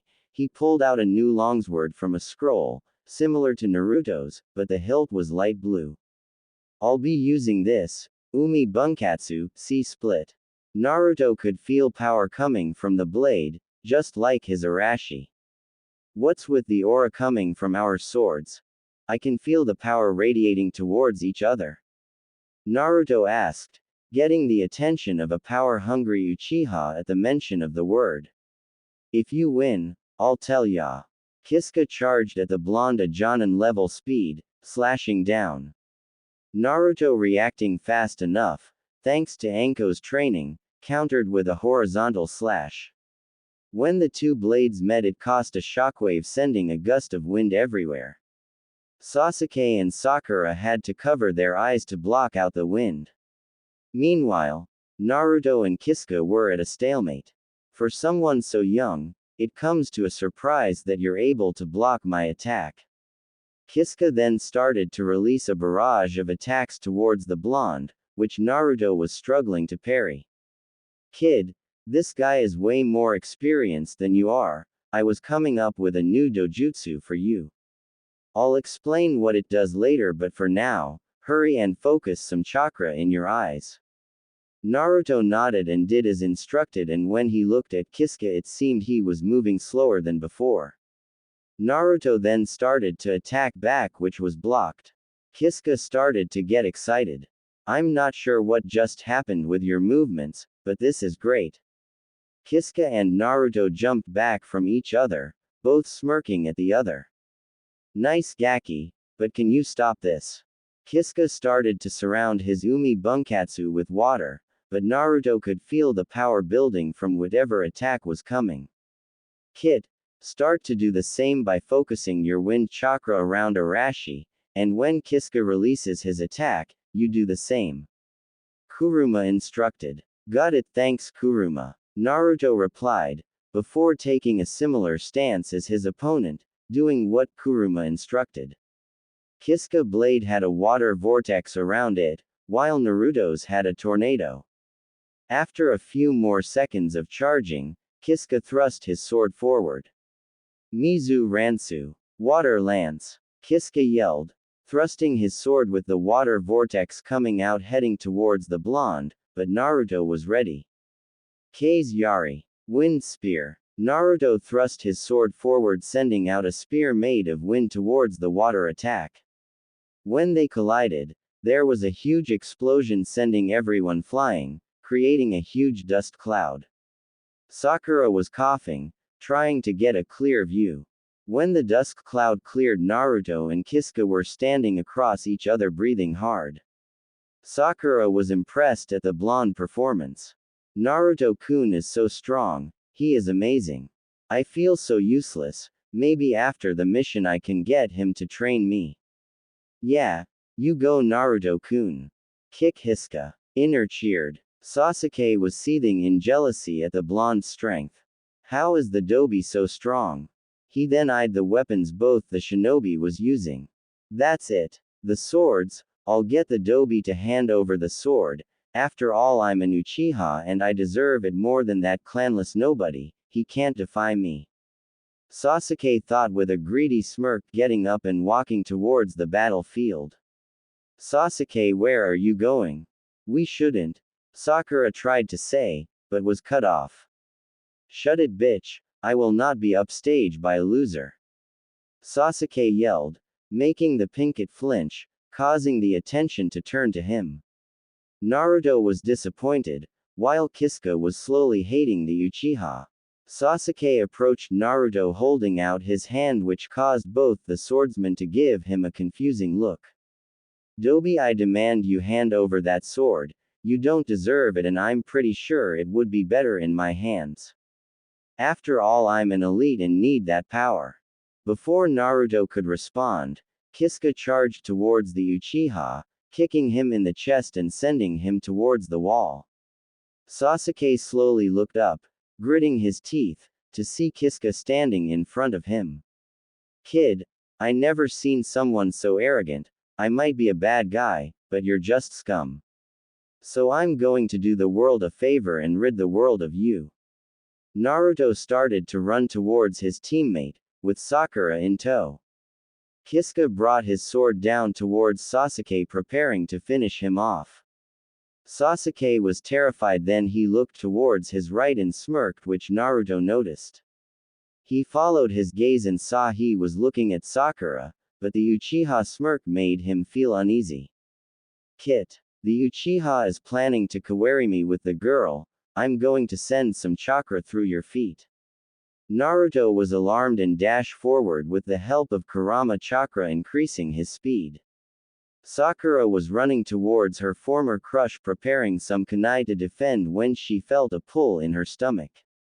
All of a sudden she was in front of Kisuga, which the swordsman didn't notice until the last moment. Sakura closed her eyes, life flashing before eyes, and the last thing she saw was Naruto giving her his signature grin with his blue beautiful eyes gazing at her. After a while, when nothing happened, she slowly opened her eyes to see Naruto standing in front of her, arms spread protecting her. Kisuga and Sakura were surprised at the speed Naruto used to get there, but soon snapped out of thought, with the former leaping back and turning his gaze towards the emo. What kind of sick bastard switches places with his teammate? Kisuga yelled. Naruto fell backwards, grasping his chest while in Sakura's arms, the pinkett crying. She is expendable. She should feel honored to sacrifice her life for the ass of the great Uchiha clan. At least she was useful. Sakura, Naruto, and even Kisuga were shocked by the Uchiha words. Sakura slowly took off Naruto's jacket and turned it into a pillow and laid the blonde on it. She then got up and approached Sasuke with her head down, making Sasuke raise an eyebrow. What do you? But he didn't get to finish because Sakura threw a punch at his face, sending him flying with a chakra-enhanced punch. I'm not expendable and I would rather die than help you. Sakura yelled, causing Kisuga to whistle at the girl. Sasuke slammed into the ground and was now unconscious. Stupid prick. Because of him, Naruto's hurt. Inner said. Sakura was angry at the unconscious emo, but was touched by the blonde for risking his life. She suddenly remembered the situation and turned to the swordsman with a kunai in her hand. Kisuga chuckled. Don't worry, I want to fight Naruto fair and square. I won't strike him while he's down, so I'll give him a couple minutes. Nice punch, by the way. Kisuga complimented. Sakura nodded. You're from Kiri, aren't you? Sakura asked. How did you know? Well, I saw your water attack, and you're a swordsman, so it kinda adds up. Sakura answered. Kisuga nodded. Then he and Sasakura heard Naruto grunting and stood back up. But what shocked them was the scar on his chest was healed. Naruto-kun. I'm fine and nice punch. Naruto commented, making the girl blush. He then turned to Kisuga. I'm ready to finish. Fine, but after your teammate little stunt, let's end this with one attack, all or nothing. Naruto nodded and both sheathed their sword in a battle stance, pressure filling the air. And for a brief moment they both disappeared and reappeared on the opposite side from their original spots. Naruto stabbed his sword into the ground using it as a crutch, but Kisuga fell to the ground with a cut to his chest, smiling. Looks like you win. Come here, Gaki. Naruto limped towards the falling warrior slowly because of exhaustion. Sakura, seeing this, put his arm around her shoulder. Grab my sword and cut your finger. Naruto was hesitant for a moment but did as he was instructed. The sword absorbed the blood and began to glow and stopped after a few seconds. Since this is my last breath, I'm giving you the sword. By marking it with your blood, it will only allow you to wield it. Thanks for the battle, by the way. The swords we hold are legendary swords, but they won't just allow anyone to use them, they choose their wielder, and I had a feeling it would choose you. Sorry about the cut, didn't mean for it to happen. Before I go, let me tell you, there are many legendary swords in the world, so find them and master them, by Gaki. And with that, the swordsman closed his eyes. Team 7 was in the Hokage giving reports about the mission. Kakashi was worried through the whole trip back. Naruto hadn't said a word to him or Sasuke, but would have casual conversation with Sakura. He even let Naruto have all the weapons from the bandits Sasuke defeated as punishment for the Uchiha's action towards Sakura. And speaking of said girl, Sakura's feelings for the two boys had done a 180, or should he said 200. While she never really hated Naruto, she was now reliant for the blonde, looking at him in a new light after his past actions. Naruto protecting her was a real eye-opener for her, and now she had a crush on Naruto or something more. As for Sasuke, Sakura had complete disdain for the boy. She couldn't even say his name without lacing it with venom. He was wondering if he could get them to work together for the Chunin exams in a few months. After finishing explaining about the mission, Kakashi was eyeing his leader to see his reaction, and as expected he was pissed. I see, for Sasuke Uchiha punishment, half of his mission pay will go towards Sakura Haruno. Hiruzen declared, making seethed. You can't do that. But the Uchiha was cut off by high killer intent. You better watch how you speak to me, boy. You may have the council under your feet but not I. When I say something, you listen.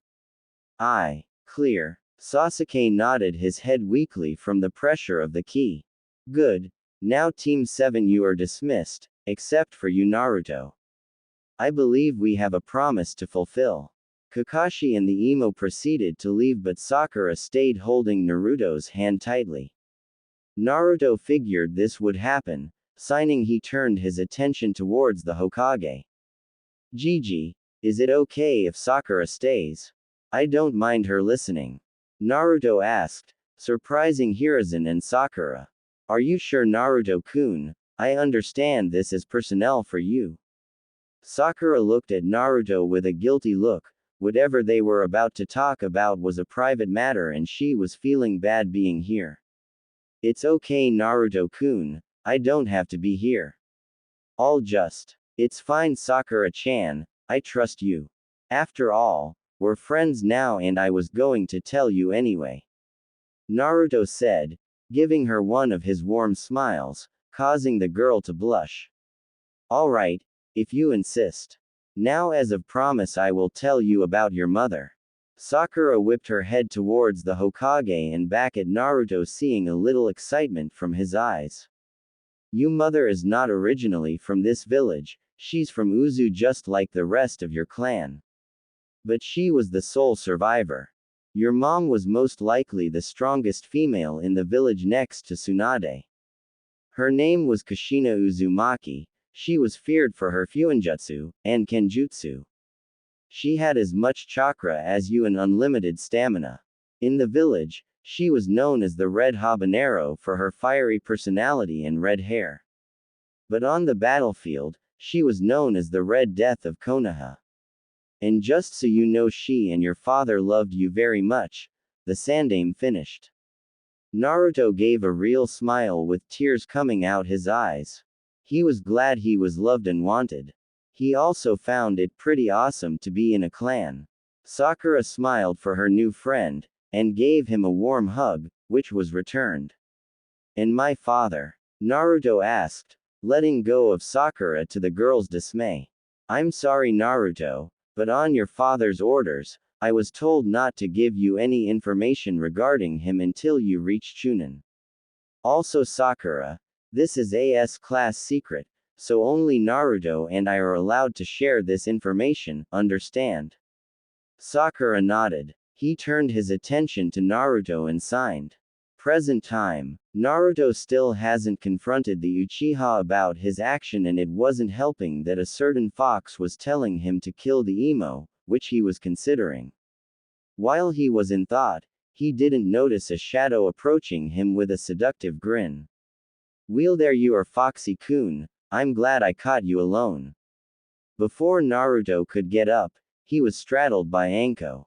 "Anko-chan, what are you doing here? Not that I don't miss you. I was looking to ask you something, but the look on your face tells me you're upset. Want to talk about it?"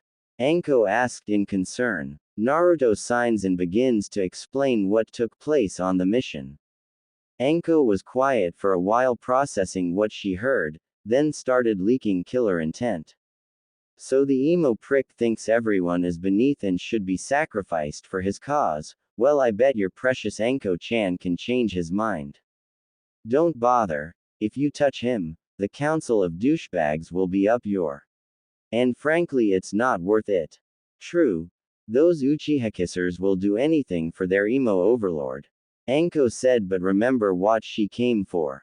Looking at Naruto still in a bad mood, she decided to do something about it. While straddling the blonde, she slowly started to grate her hip against his crotch, making Naruto blush. "Hey Anko-chan, what are you? Ha! What's the matter? Ha, don't you like your sexy Anko-chan?" Anko moans, happy that her plan was working, while feeling happy her favorite blonde was enjoying this. She started to go faster, while gasping for air. Naruto was getting turned on and grabbed Anko's hips to help her. He didn't know why this was happening but wasn't complaining. As Anko moved her hips, she felt something poked her entrance, through her panties, and smiled seductively. "Someone's happy. But let's finish this." She kept going until both of them buckled their hips, moaning in sync, releasing their pent-up energy. The both were gasping for air, breathing lightly, staring into each other's eyes warmly. "Anko-chan, not that I didn't enjoy it, but why?" Naruto asked, regaining his breath. "Because for one, it was hot," Naruto nodded in agreement. "2. You were stressed, so this the only way I can come up with." Anko paused for a moment and bent down and gave him a small kiss, causing both of them to blush. 3. "I'll like you and was wondering if you wanted to go on a date with me. After 2 months of knowing you, I realized you were the only one who understood me. You treated me with respect and not like an outcast. Plus you're not uptight like most ninja. You value all your friends, and I also like that prankster side of you. We're the same, hated, scorned and branded with a seal we didn't want. I feel safe with you. I feel like I can understand you as much as you can understand me. I never felt this way before, so when I talked to Kurenai, she said I loved you. I'm not sure if it's true, but I would like to give it a try, so what do you say?" Naruto looked up into Anko's eyes and saw the desperation. He couldn't believe an older woman liked him and asked him on a date nonetheless. He thought about and couldn't come up with a reason not to, especially since out of everyone in the village, Anko was the one who understood him the most but still wasn't sure. "Go for it, Kit, trust me," Kurama said out of the blue. Naruto turned to Anko, giving her a sincere smile. "Sure, Anko-chan, why not? After all, I kinda like you a bit." Naruto answered. Anko squealed in joy and grabbed Naruto by the collar and gave him a deep, passionate kiss. Naruto faced heat up and his brain was melting. Anko pulled a ways with a trail of drool connecting their mouths. "Great." She then grabbed Naruto's hand and jumped off the mountain, both screaming in joy while falling towards the ground. Once they landed, the older Kunoichi proceeded to drag him through the village in the direction of the dango shop. The village glared at the two, but the two were enjoying selves to notice. Dango shop. Anko and Naruto were eating a whole plate of fruit dangos, while chatting about the mission. Well, Anko was eating the dangos and Naruto was feeding her. So Foxy-kun, tell me what went wrong with the mission. From your training, killing a few bandits should have been a walk in a park. It was easy, until the Uchiha decided to abandon the mission to boost his ego, and by exposing himself, almost got killed by a shinobi hiding among the bandits. Tem then fought him and lost, but wait, it gets worse. Naruto began leaking ki. He decided to substitute with Sakura-chan, and when I confronted him, you know what he said. Naruto yelled, scaring everyone in the shop. Flashback. Team 7 was taking a break from their mission, a few miles from the bandit camp. But things weren't going smoothly for the team, since Naruto had Sasuke pinned against a tree by his collar. Sasuke was glaring at the blonde, which was being returned tenfolds. Why? Why would you sacrifice Sakura-chan's life like that? Sasuke snorted. Why would you ask such a simple question? Because you tried to save me during the wave mission from Haku, but yet you almost killed Sakura-chan, the girl who devoted herself to you, no matter how you treat her. Because she's useless dead weight, I don't give a damn about her feelings. It's not my fault she likes me, and if she does, she should feel honored to die for me. After all, I'm an elite. And for the reason I save is to keep you alive until I surpass my brother. You might not have noticed, but I was conscious when you beat Haku. Your power was dark and hatred. You showed me my brother was right, and I kept you alive to test myself against you, and when I almost died, I realized that I sacrificed my goal for nobody, me an elite. If I can overcome your hatred with my own, I will be one step closer to beating my brother. As for Sakura, she can die for all I care. Naruto's eyes started flashing red, his teeth sharpened and grip tightened. You bastard! Sakura is a living being, she is your equal. Do not compare me, an elite, to a useless expendable fangirl. I'm her better and superior, she's nothing but dead weight. Naruto edged his fist back and got ready to punch the Uchiha, until Kakashi grabbed his arm. Naruto, calm down, I'll handle this when we get back to the village. Kakashi ordered, but was shook a bit when he noticed Naruto's eyes. Fine, but keep me and Sakura-chan away from the High Uchiha, Naruto said, tossing Sasuke to the ground and going to sit by Sakura. End of flashback. Anko gritted her teeth after hearing the story. She never really was a fan of the Uchiha. He got everything on a silver platter while Naruto suffered, and the worst part, he refused love and acceptance from the village, the very thing she and Naruto wanted. The spoiled prick. I'm shocked you didn't kill him. If it was me, I would have had torture him myself. Anko said. But if you did, the Kissing Council would have never let you get away with. Naruto said, getting a nod to Anko. I know, they would do anything for their little precious Uchiha. Anyway, now after listening to that, I need to vent. So Forest of Death for a little spar. Naruto smiled and nodded. He paid for the dangos, which Anko thanks by pecking him on the cheek and shunshin away. -30 minutes later. Anko was jumping from tree to tree, dodging shuriken backpack to back. She landed on a tree, then blocked an axe kick from Naruto and grabbed his leg. She pulled him forward, then punched him in the face, causing him to turn to smoke. A bushin. Anko looked around and was impressed she couldn't find him. She soon sensed a presence and turned to see Naruto leaping towards and delivering a roundhouse kick. Anko ducked, but Naruto didn't give up. He threw a punch. Anko tilted her head, causing the punch to miss, and kneed Naruto, which he grabbed and used it to leap away and ran back toward Anko and went in for a high kick. Anko stepped back to avoid Anko around Naruto by going under the branch and get behind, and kicked him off the tree branch, but as she witnessed him falling, she was surprised when he turned to smoke. Before she could turn around, she felt something kick her into the back and flew into a trunk of a tree. After getting her head together, She looked up to see a huge fireball heading towards her. She rolled forward to dodge and the fireball hit the tree behind her. Not bad Foxy-kun, but it's not over yet. Naruto smirked. Then he noticed the tree behind Anko beginning to fall and she was in its path. Hubby-chan. Look out. Anko looked and closed her eyes. Naruto leapt and went through some hand signs. Mokuto. Seihan. A couple of woodbines appeared in front of Anko, wrapping around the trunk of the tree, protecting Anko from the impact. Anko opened her eyes and widened what she was seeing. There was a tree inches from her face, but the shocking part was the trunk of the tree was being restrained by wood-like veins coming out the ground.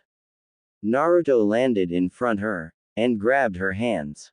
Are you okay? Anko snapped out her dazed and looked at Naruto. Naruto-kun, you have the wood release. Naruto signed and nodded. Yes, Kurama said have the blood of the Senju and he awoke it a while ago, using his chakra as enhancer. Who's Kurama? Naruto pointed at his stomach. Oh, anyway congrats on the bloodline and all, even though it's an inconvenience. Anko said, sitting down on the tree, hugging her legs.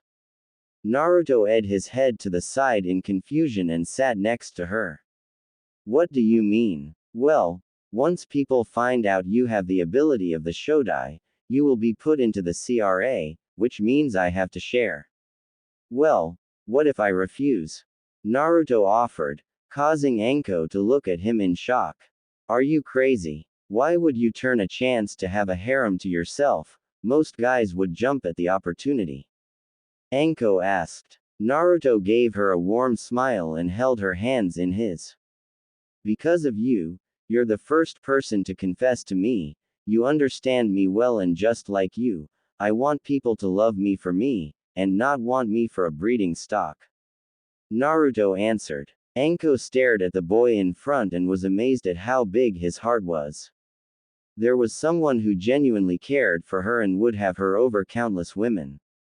Anko grabbed Naruto by his collar and pulled him into a kiss, no tongue, but it was deep and filled with a lot of emotion. After a few minutes, she pulled away from the crimson-red Naruto. Anko gave the blonde a real smile, making Naruto blush harder. I'm definitely falling for you, and thank you. But sadly you won't have a choice. Well, if I don't have a choice, then how about I let you choose the other girls I'm with? Will that make you feel better?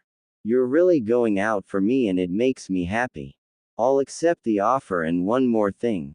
She pulled Naruto into another kiss, but this one was quick. That's for saving and thinking about my feelings.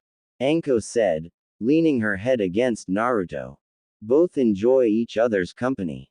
Yamanaka's shop. Ino was sitting at the counter, reading a magazine since it was a slow day.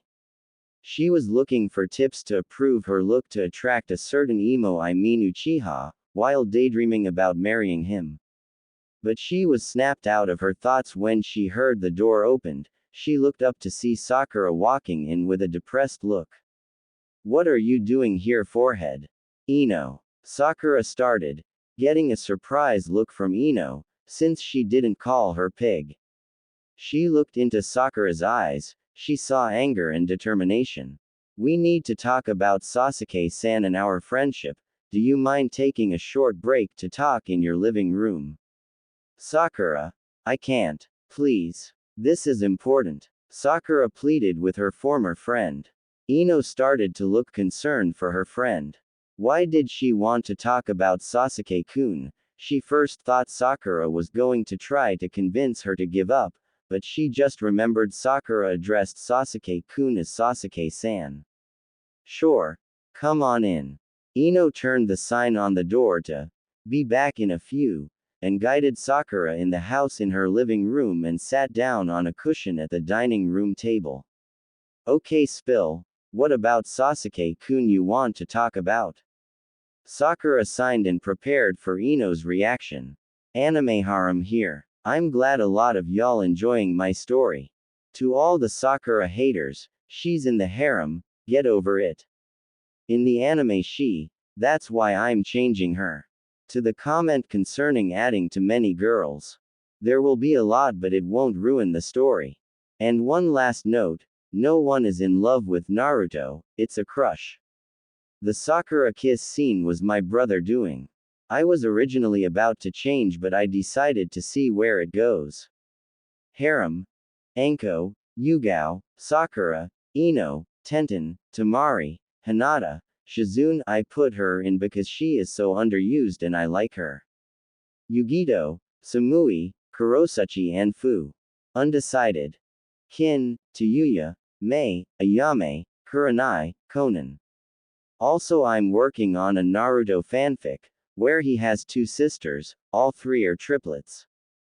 I was motivated for this story when I read one. Well, Naruto had a twin sister but made her op and Naruto was the same. Hiruzen was shocked at the sudden appearance of his student. And what did she mean to her grandson? Hello Tsunade Haim, it's good to see that you are well, but what do you mean your grandson? Tsunade eyes widen a bit and sign as she pinches her temples. Kami, have mercy on that pervert, I guess he didn't tell you. Tsunade took a seat in front of her sensei. I'm sure you are aware of Minato being Jiraiya's son. I am. From what I learned, Minato was an orphan before Jiraiya came along and adopted him. That's not necessarily the case. Jiraiya didn't adopt him, he is his actual father. Tsunade stated, gauging his reaction. And as she thought, he took it as a surprise considering his pipe fell out of his mouth. And that's not all. What else could there be? And who's Minato's mother? Hiruzen asked. Tsunade was quiet for a moment before mumbling something. Do you care to repeat that? It's me. Tsunade answered. I'm his mother. After Dan's death, I left the village as you know. One night Jiraiya found me and we played a game of poker and we each made a bet. If I win, he would pay off one of my debts and if he won, I'd go on a date with him. As you know, he won, and we went to a bar and had a few drinks. That's when things got dangerous. We ended up at a hotel and then the rest is history. Hiruzen nodded. Why didn't you return with Minato and how come no one knew? Because of Minato-kun. I told him about his family and the village. He was excited and wanted to become a shinobi for the village. He knew of my disdain and told me to come when I'm ready. Funny, right? I'm his mother and he was concerned for me and my image. He kept his status a secret, that way he wouldn't be forced in the CRA, and for my image, that way no one would think I would abandon him. But, her fist clenched in anger as she gritted her teeth. When Jiraiya told me about Kushina being pregnant, I was ready to return, and when I did, I was surprised to see he was marrying a Uzumaki. So I decided to wait to let the village know about Minato until his baby was born. I understand, so why did you think Naruto-kun was dead? Hiruzen asked. Because the elders and Danzo told me they were killed by the fox. When I returned from the search for the snake Tem, the fox was already sealed. I went towards Minato-kun house and Danzo was there with the two old bats. He told me Minato and his family were killed, so I left with Shizune and never came back. Tsunade finished, leaking some key along with Hiruzen. I should have known. Ever since he was young, Naruto was targeted by the corrupted Warhawk to become his personnel weapon. He even gained control of the civilian council with the help of my former teammates. I swear I'm getting too old for this shit. Well, how was his life here in the village? He was the son of Minato-kun, so I hope he wasn't spoiled. Tsunade asked eagerly. Hiruzen started to sweat a bit. Well, you see, Yamanaka's residence. Ino was staring across her dining room table at Sakura after Sakura informed her about her mission with her team. The platinum blonde couldn't believe that her Sasuke would use Sakura as a sacrifice, and to make things more surprising, Naruto, the former dead last, jumped in front of the picket and took a hit. Ino, I know how you're feeling right now, but I think you should give up on Sasuke. But what about marrying him? He's the best. He was the best but not anymore. He lost multiple fights since we were put on a team. On the wave mission, he fought an ice user and lost, but Naruto beat him. He fought Naruto in a spar with his Sharingan but lost. And lastly, the Nukenin who attacked me was beaten by Naruto, the same one that beat Sasuke. Sakura said, drinking some tea. Ino was amazed. She always believed that Sasuke was the ace of Team 7, but it seems Naruto was stronger and she didn't want to admit it, but she found it romantic that Naruto took a hit for Sakura, like a knight for her princess. I guess we were wrong about the two of them. Sakura nodded. We are more than that. Ino stared at Sakura confusingly. We were bitches, we worshipped Sasuke so much, we treated everyone else like crap. We did because he's a Uchiha and he was an orphan. But so was Naruto, but he was ignored and bullied by everyone including us. But that was his fault, he was annoying and always pulled pranks. Ino argued. Sakura shook her head. Be that as it may, if I think about it, Naruto-kun might be the perfect guy for me. Also, I think I know why he was pulling pranks, and I'm pretty sure it wasn't just for enjoyment. During the wave mission, I found out a little about Naruto's past and it was pretty bad. Well, how bad was it? Well, we learned from Kakashi-sensei while he was in the orphanage, he was isolated from the other kids, they had him sleep in the basement, barely feed him and kept his room cold. But things changed when he turned 6 years old. Ino breathed in relief. Things change for the better, I assume. After all, how could someone with a bad past always be happy? Sakura shook his head. No, it gets worse.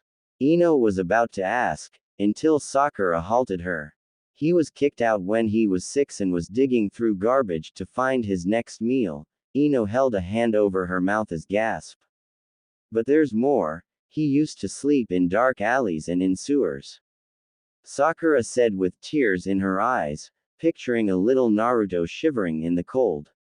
Ino started to get worried. Okay, I get it.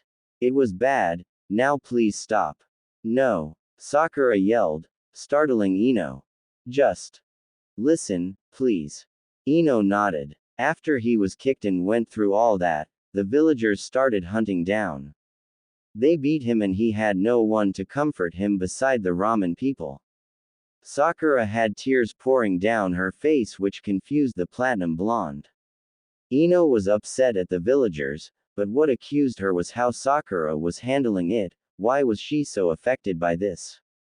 Why does this upset you? There's nothing you could have done. Sakura stopped sobbing and glared at the blonde, but not in anger. It was guilt. You know why this upsets me? Because we added to his pain. Ino's eyes widen. He was called a demon by the villagers and in the academy we made fun of him when he wanted friends. And what's worse, my mom wanted me to be friends with him, but I followed the crowd because I didn't want to be made fun of. Ino was now sobbing at the guilt she was feeling. But he was annoying, and was a idiot. Ino tried to defend. Remember all those pranks? I do, and you know what else I remember? Naruto-kun never pranked us. He never did anything to us. So why was I so bothered by it? For Kami's sake, we treated Kiba better than Naruto. Kiba, who I remind you is a pervert and looks down on women. Ino started to rub her eyes, trying to wipe away the tears. Kakashi told me the only reason he pranks people is for attention.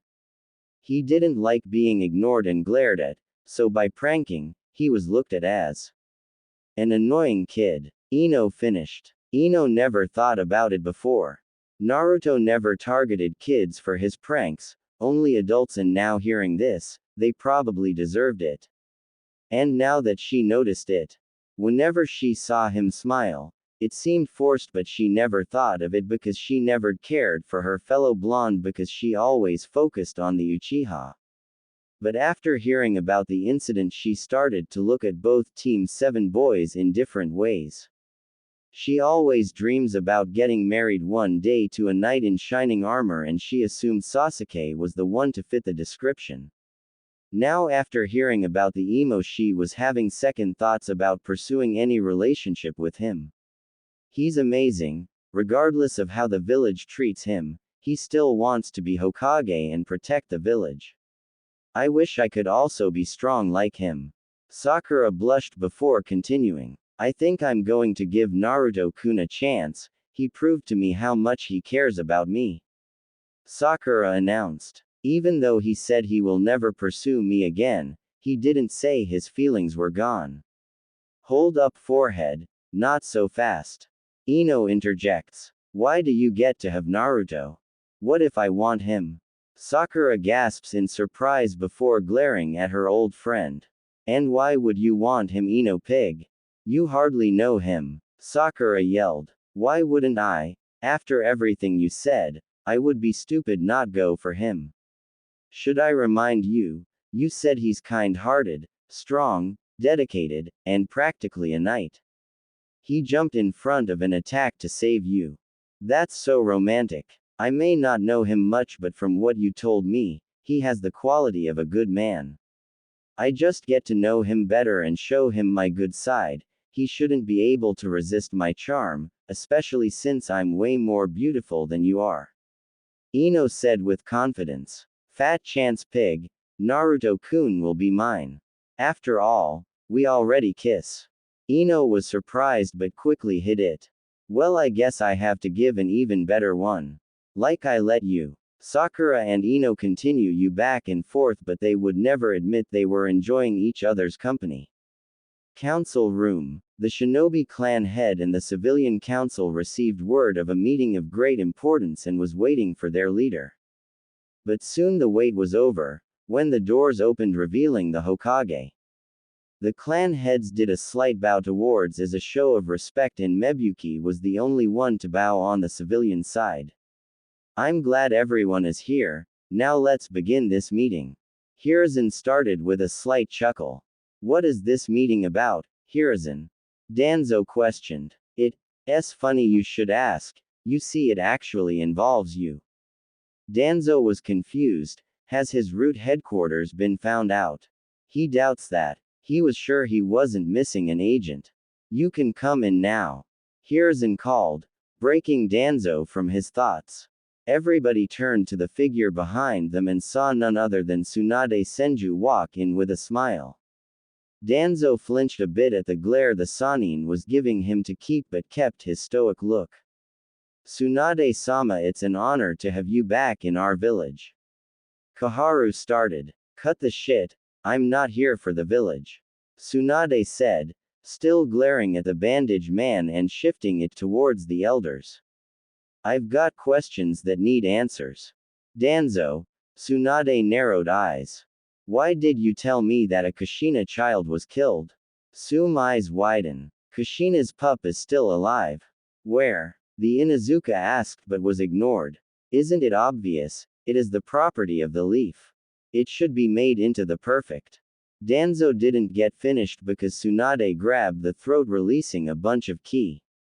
Do not call my grandson it, and how dare you say he's your property? Especially after how you treated him, I should kill you now. Tsunade ed back her fist. Lady Tsunade, please calm. Homaru tried to plead before Tsunade glared at him. You're next. And you too, Kaharu. Tsunade yelled, causing the advisors to flinch in fear. Is Neko here? An Anbu with a cat mask appeared in front of the slug princess. Yes, Lady Tsunade. I heard from the pervert you protect my grandson, for that you have my eternal gratitude. Tsunade thanked with a smile on her face. If you ever need anything, just ask. I would have protected him even if I wasn't asked to. This village owes them that much. And plus I kinda grew attached to him. Neko replied with a slight blush behind her mask. Excuse me, Lady Tsunade, but if the pup is alive, who is here? I was told he didn't make it. Tsume asked in desperation. Neko, may you find him and bring here, please? Tsunade requested. Hi. Neko bowed before disappearing in a shunshin away. Will you just tell me who it is? Tsume begged. Tsunade rubbed her temples and approached the woman and whispered in her ear. Sume's eyes widened and glared at the civilian side of the council, making them shiver. I'm going to make you bastards pay. She then turned her glare towards Danzo. Especially you, you old prick. You better show respect to your better Suma-san. Danzo said in a calm manner. The only thing you deserve is the shit from my hound's yard. Sume retorted. You heartless. She was cut off when the doors opened, revealing Neko walking in, and what was strange, she was chuckling. I'm sorry, haha, he's on his way. Neko struggled to say because of her chuckling. Soon Naruto walked in with his jacket unzipped and lipstick all over his face, with a goofy grin on his gave the boy a questionable look and turned to Neko for answers, but she was cut off. What's the demon doing at an important meeting? A merchant councilman began before he was grabbed from the throat by Tsunade. Sume smiled deviously. Watch what you call my grandson. Everyone's eyes widened, while the civilian side was shaking in fear, remembering everything they did to the boy. And if I remember, isn't there a law about that word? Neko. Tsunade called the man towards the Anbu as Neko unsheathed her sword and cut the man's neck off. Hiruzen looked at Tsunade in concern. Tsunade noticed and smirked. I got over my fear, sensei. Hiruzen nodded and turned to Naruto, who was still in a daze. Neko, what's the matter with the boy? Neko started to laugh. Anko, sir. Hiruzen quirked an eyebrow. Apparently those two are a thing. All the males beside Danzo looked at Naruto in amazement. Naruto soon snapped out his gaze and realized he was in the council room. He was about to ask why he was here when he was suddenly swooped up by his feet in a huge hug. Naruto-kun, you're alive, I can't believe you are alive. Naruto was suffocating, gasping for air. Of course I am, who are you, lady? Tsunade sat him down and wiped a stray tear. Sorry, I was happy to see you. Why? Allow me to introduce myself. My name is Tsunade Senju, one of the Sanin, but most importantly. She bent down and kissed his forehead, making him blush. I'm your grandmother, Tsunade Senju, as in the granddaughter of the. Naruto paused and registered what he heard. Wait, did you just say? I'm your grandmother. Tsunade smiled. Naruto started to shake. Why? Tsunade gave him a confused look. Why weren't you here for me? Did you hate me like everyone else? No. Tsunade answered with tears of her own coming out.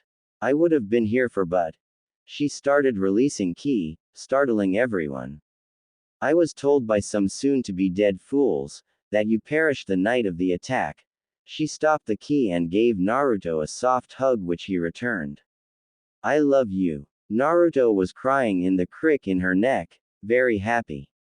Everyone gave them a moment before both the blondes calmed down.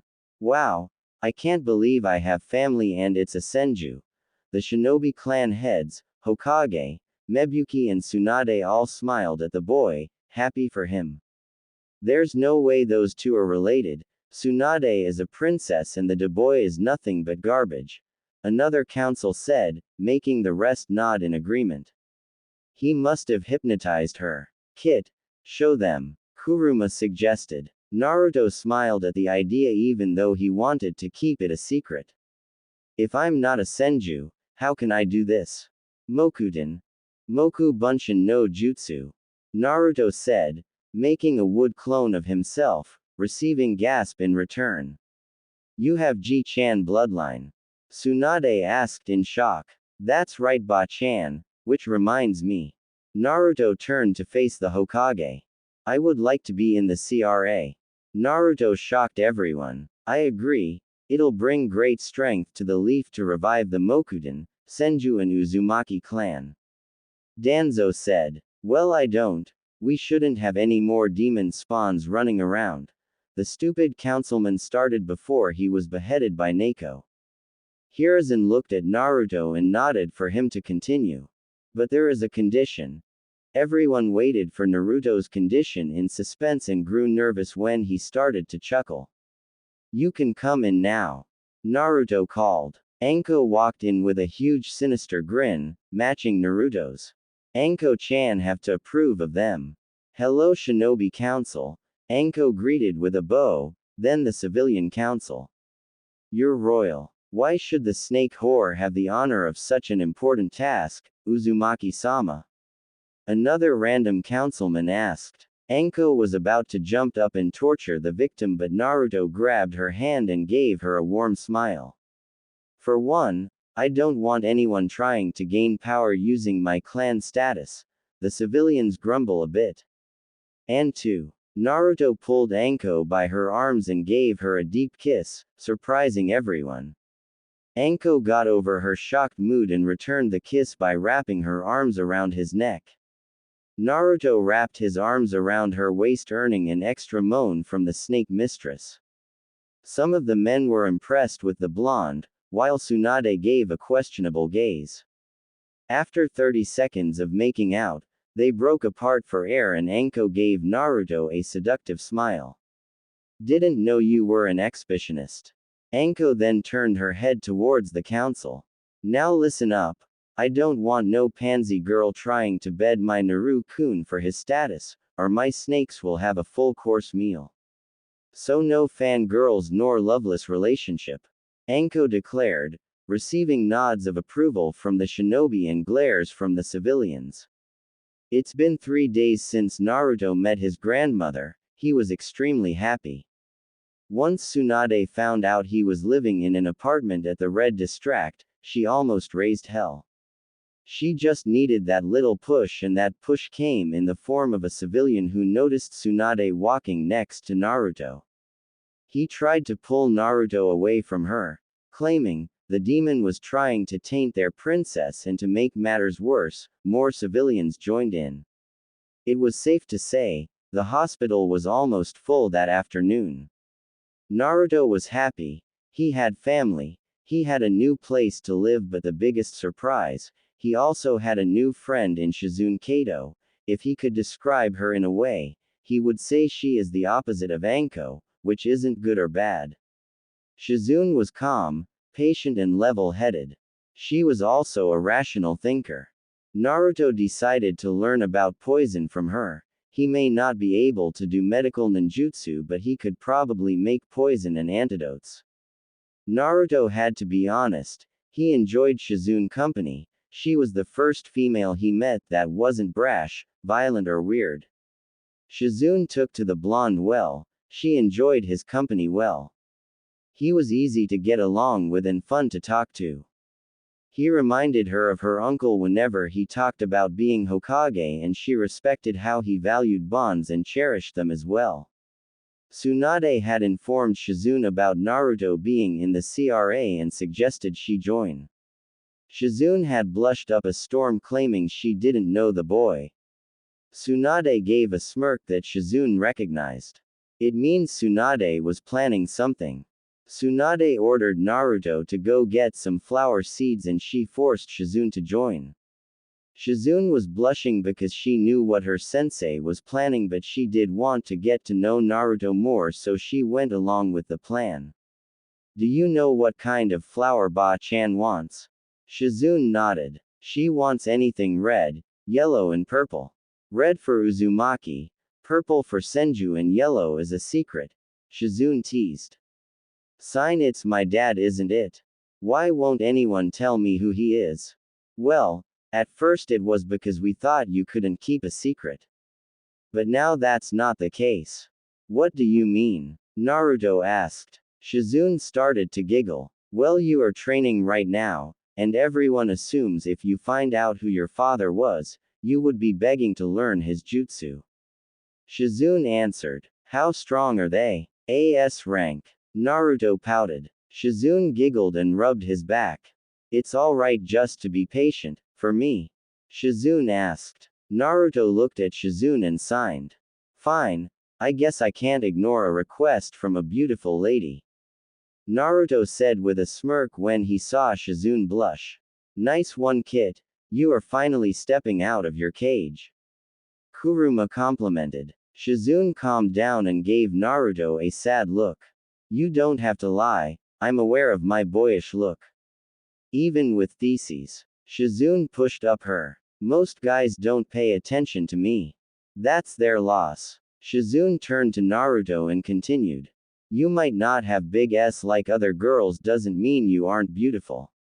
I think you have a natural beauty. When I'm with you, I feel calm and relaxed with you. So don't worry, if no one wants you, I'll go out with you. Naruto said with a grin. Shizune blushed and gave Naruto a warm smile. She bent down and kissed his cheek. Well, how about we go out later? She said with a wink. Naruto blushed and nodded as they headed towards the flower shop. Yamanaka flower shop. Ino was annoyed. After her conversation with Sakura, she decided to look for her fellow blonde but couldn't find any trace of him. She wanted to get to Naruto, her future husband, a little better. After Sakura informed her about Naruto's action, she still found it very romantic and heroic. As she was in her train of thoughts, Naruto walked in with Shizune. Hey Ino, how are you? Ino snapped out of her thoughts and gave a warm smile to the boy who infected her thoughts and blushed at his new outfit. Naruto-kun, there you are. I've been looking for you. Naruto was confused when he heard this and was even more confused when he heard the suffix, although it kinda made him blush coming from Ino. Regardless of how she treated him, he couldn't deny she was cute. Not to sound rude, but why were you looking for me? We're not exactly close. Ino frowned at the comment, causing Naruto to feel guilty. I'm sorry, I didn't mean. It's okay. Ino cut him off. I've been nothing but mean to you. I was looking for you because I wanted to apologize to you and get to know you better, especially after what Sakura told me about what transpired during your mission.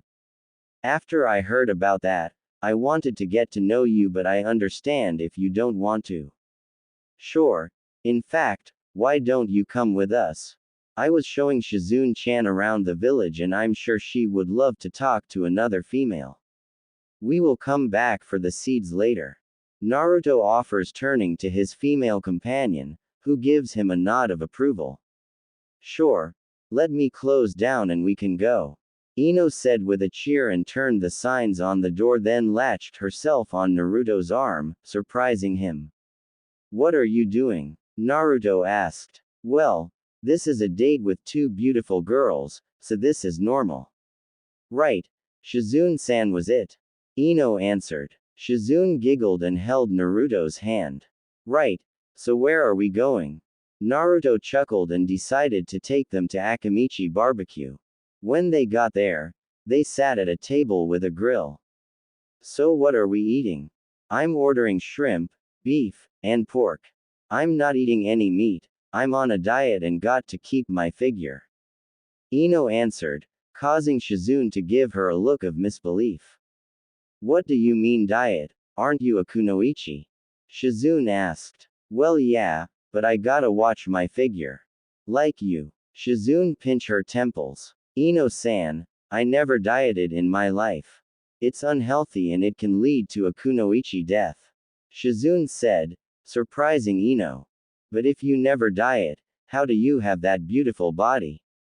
Ino asked. Told you, you were beautiful. Naruto commented. Shizune blushed and coughed in her hand to regain herself. Thank you for the compliment, and to answer your question, I train. Training helps build up stamina and strength. If you keep dieting, you'll harm your body. Ino was surprised. She didn't realize she was harming her body. Thank you for your advice. By the way, Shizune, who are you?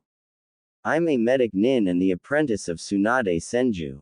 Shizune answered. Ino's eyes went wide when she heard the slug princess name. You're the apprentice of Tsunade-sama. Ino practically shouted. Ino, Naruto. The two blondes turned to the voice and saw Sakura and Hinata looking at them.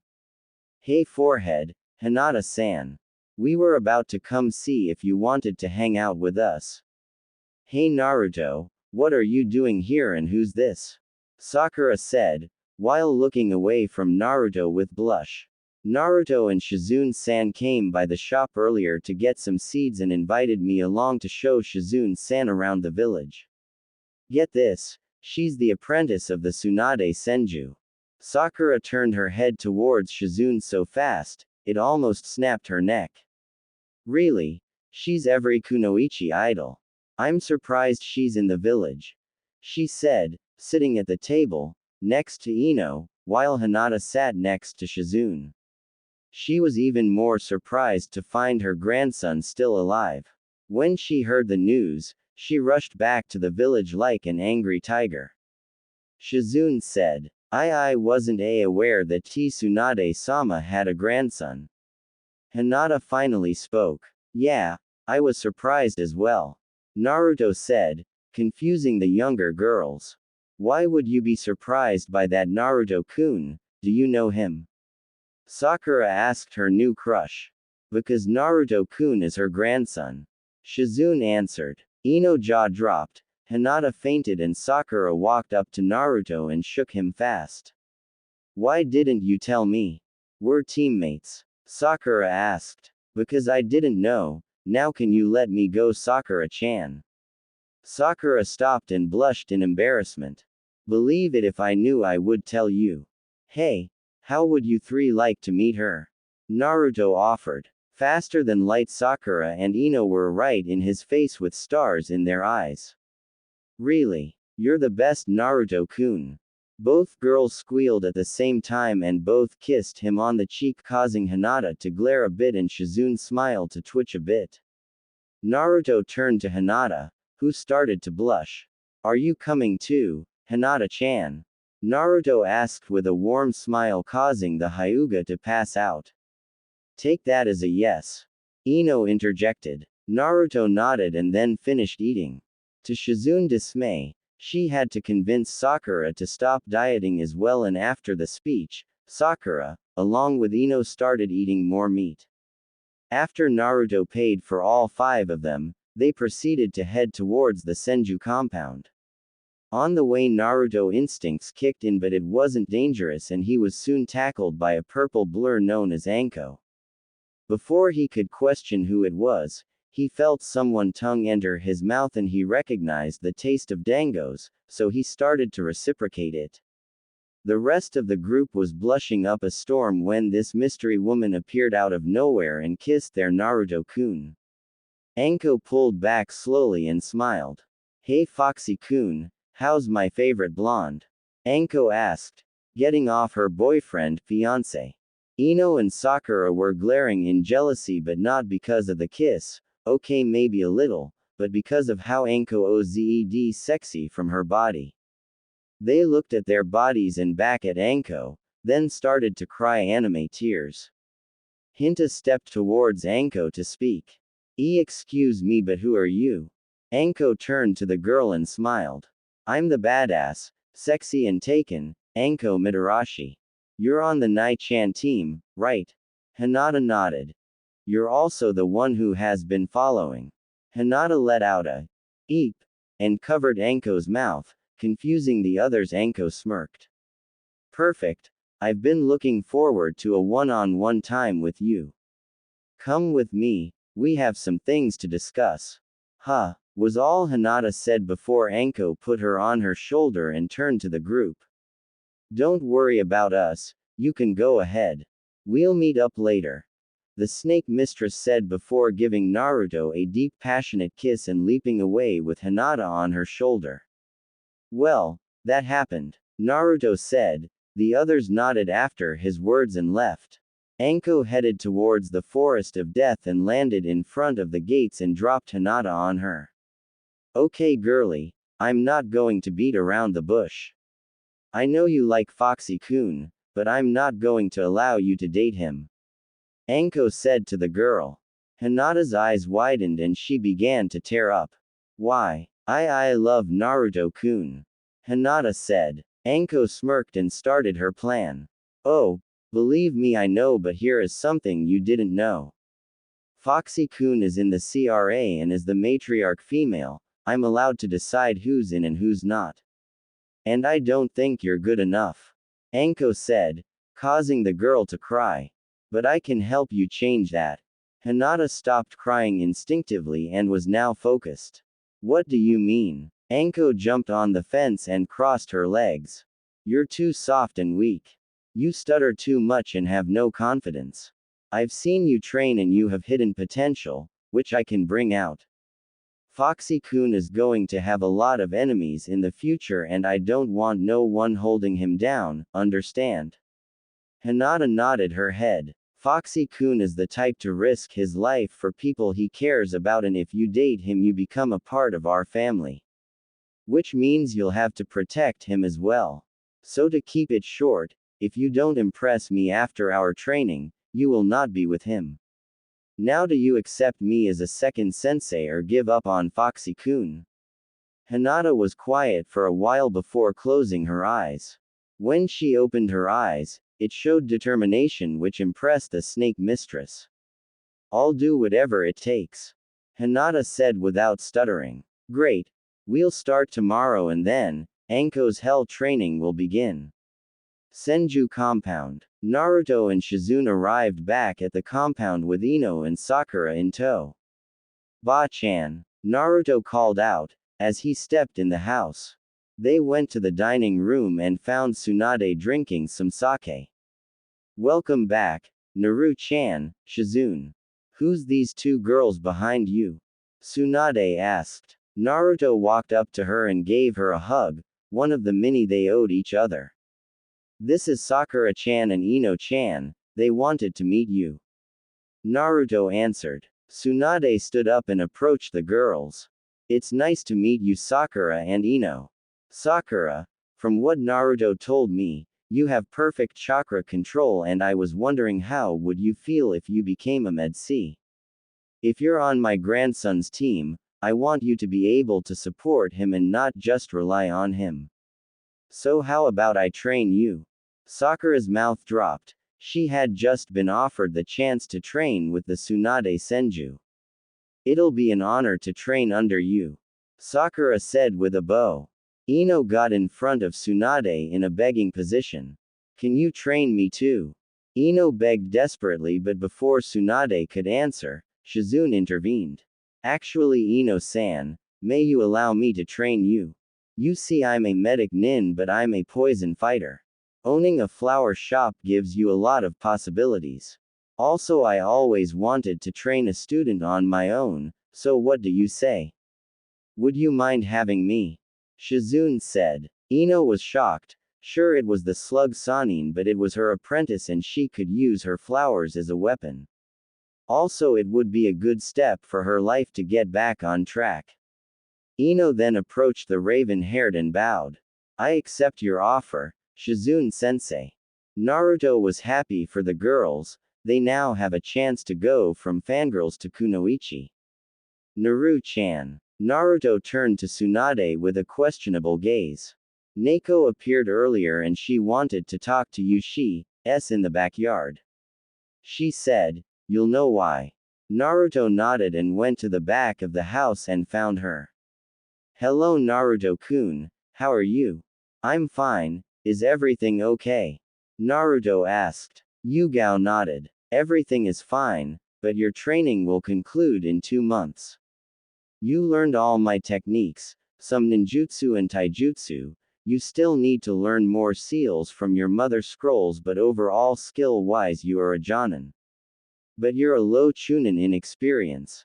It's time we refine your skill, so with the permission of Hokage-sama, you will become Anbu for 2 months going on B-rank missions with me or higher if I feel you're ready. This will help you gain experience. And when we're not on missions, you'll train in the Anbu Gauntlet with me doing simulation training. Do you accept it? Of course Neko-sensei, thank you for everything. I wish I could give you something to show my appreciation. Oh. Naruto pulled out a scroll and tossed it towards the Anbu. I wanted to give you this but I guess I got sidetracked. Neko chuckled but unsealed the scroll revealing Umi Bunkatsu. Yugao gasped at the sword and turned to Naruto. Is this Umi Bunkatsu? But how? Well, on my last mission, I was able to beat a missing nin who was wielding this blade. Since I have my Ka-chan blade, I thought you should have this one. Naruto said. Yugao was surprised. She had a legendary blade of water and Naruto was the reason she had this powerful weapon in her hand. Yugao approached Naruto and removed her mask, confusing the blonde, then he suddenly blushed when she kissed him on the cheek. Thank you Naruto-kun, I guess now we could help each other. You know in some countries giving a swordsman a sword as valuable as this is considered a proposal. Yugao said, causing the blonde to blush. As she looked back at the blade, she thought of her previous conversation with Hayate, her ex-boyfriend. Flashback. What? Yugao asked, facing her boyfriend with disbelief on her face. She was facing her boyfriend in her apartment. I'm breaking up with you, but it's not you, it's me. You see, I'm slowly dying. I didn't want to tell you until Tsunade-sama confirmed it. She said I have an incurable heart disease and it could happen any day now. Hayate explained, sitting on their couch. But why break up with me? Shouldn't we spend your last days together? Yugao pleaded. Hayate shook his head. Because you need to unattach yourself to me, it'll be harder for you to let go. I don't want you to dwell on my death. I want you to find someone to love you as much as I do. Maybe that Naruto guy. Naruto. Yugao repeated, confusingly. Hayate smiled and nodded. You haven't noticed. You always talked about how much fun it is to train him, that he has high potential and so much fun to be around. And don't let me add how he was treating Anko like a princess and would make the perfect husband for anyone. Yugao blushed in embarrassment, causing Hayate to chuckle. He got on his feet and approached the blushing Anbu.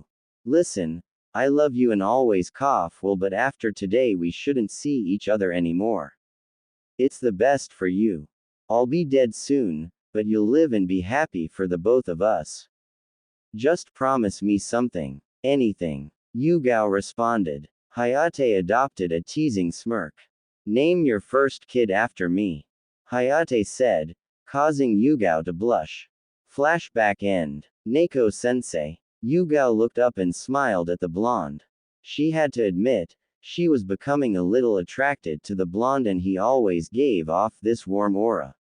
She informed Anko of Hayate's wishes and Anko fully supported the thought after comforting her sister figure. I'm fine Naruto-kun, how about we get going? Go say goodbye to your friends and family before we leave because you won't see each other for 2 months. Yugao said. Naruto nodded and went inside his home to say his goodbye, although he told them he was going on a training mission and not in Anbu. Tsunade hugged the boys, covering him with kisses. Shizune decided to take a step further and gave him a peck on the lips. Sakura and Ino, not wanting to lose, kissed him on both of his cheeks, causing the boy to blush. But none of that was even comparable to when he found Anko at her apartment to inform her. When Naruto broke the news to her, Anko told him, "We're going to make up for future time," and dragged him into her bedroom. After around 30 minutes, Naruto was covered with lavender lips and on his chest was Anko Heim property. And he had a goofy grin on his face, which caused Yugao to chuckle. After that they left and headed towards Anbu headquarters to begin Naruto's training. Kit, I'll teach you some more elemental jutsu and some of the fox-style techniques. Plus it's about time to get rid of your hatred, so you harness more of my chakra. We will talk more when your true training begins. Kurama said, receiving a nod from Naruto. Uchiha compound the next day. Kakashi just arrived at the compound and appeared at his raven hair student window and saw Sasuke just waking up. Yo! Kakashi greeted. Kakashi-sensei, what do you want? Sasuke asked in a cold tone. Well, I got some news for you. It turns out Naruto and Sakura are going to be busy the next 2 months. The Hokage didn't let me know what they will be doing, but it's just going to be us. Sasuke smirked at this. No one will get in his way of training. With him and Kakashi alone, he will become stronger. So what now? Sasuke asked. Well, we're still going to complete some D-rank missions and after that, I'll work on strengthening your Sharingan. I'll teach you some Genjutsu, as well as help you perfect your Taijutsu. And if your progress is good, I'll teach you some fire ninjutsu. Kakashi said. Sasuke smirked and nodded. Let's get started. 2 months later, the meeting of Junin Sensei has called to see which team will be nominated for the Chunin exams. If you think your team is ready, please present yourself. We'll start with the rookies of the Jonin team. Hiruzen stated. Kakashi stepped forward. I, Kakashi Hatake, nominate Team 7 consist of Uchiha Sasuke, Haruno Sakura and Uzumaki Naruto for the Chunin exams. Kakashi said, stepping back.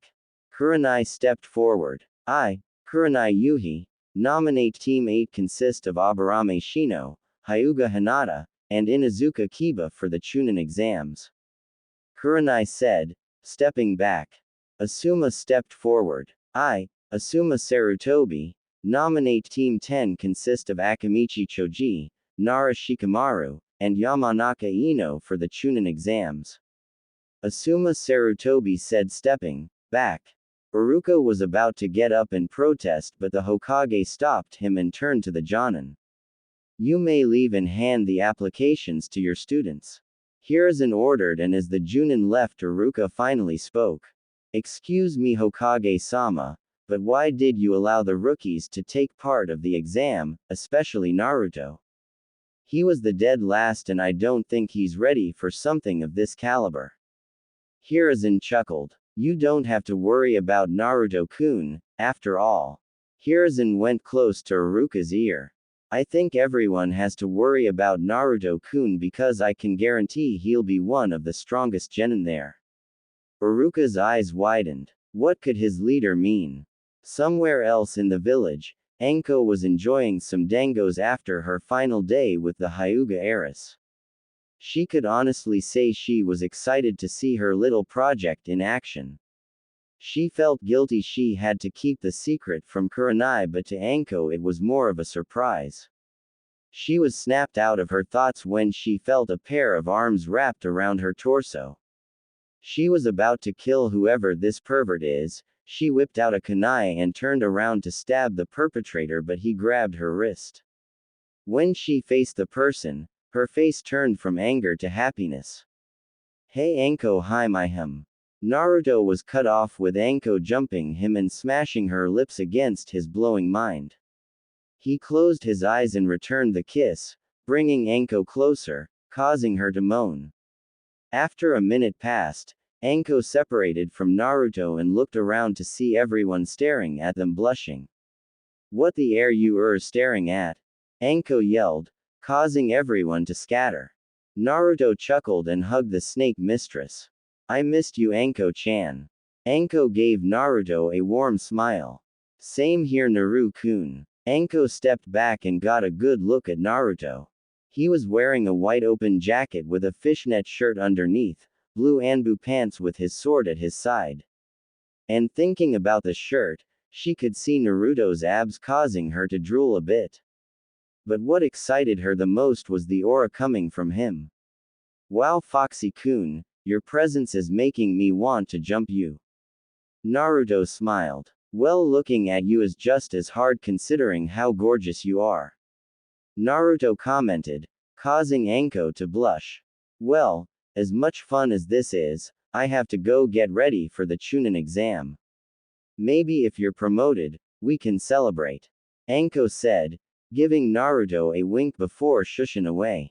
Naruto chuckled at his girlfriend's antics and proceeded to Team 7 training ground to meet up with his team. Kit, there's 3 stooges following you. Kurama told the blonde sensing 3 low chakra readings. Naruto smiled knowing who one of them was. Konohamaru, I know you there. He said, turning to a square box that was following him. Sensing my presence this early. As expected of my rival. Konohamaru said, leaping out of the box with two others. You two, introduce yourselves. I'm Udon and I like math. The boy with the glasses known as Udon said. And I'm Moegi, the most beautiful kunoichi in Konoha. The orange-haired girl said. Naruto chuckled and petted the girl's head, making her blush. Well, you sure are cute. Naruto said, making the girl blush. So what do you three want? Well, boss, I was wondering if we could play ninja. Konohamaru asked. I think you should. Think of it as pre-training for them.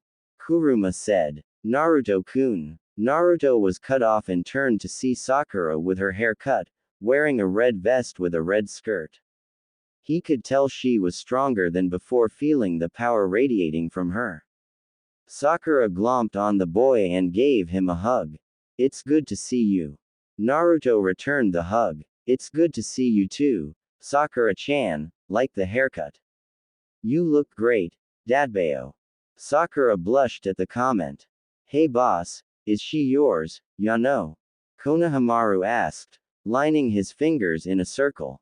Naruto was about to answer but Sakura cut him off again. I will be but not yet. Sakura answered, winking at Naruto. Naruto blushed a bit. As expected of my rival, she's beautiful but her chest could be bigger.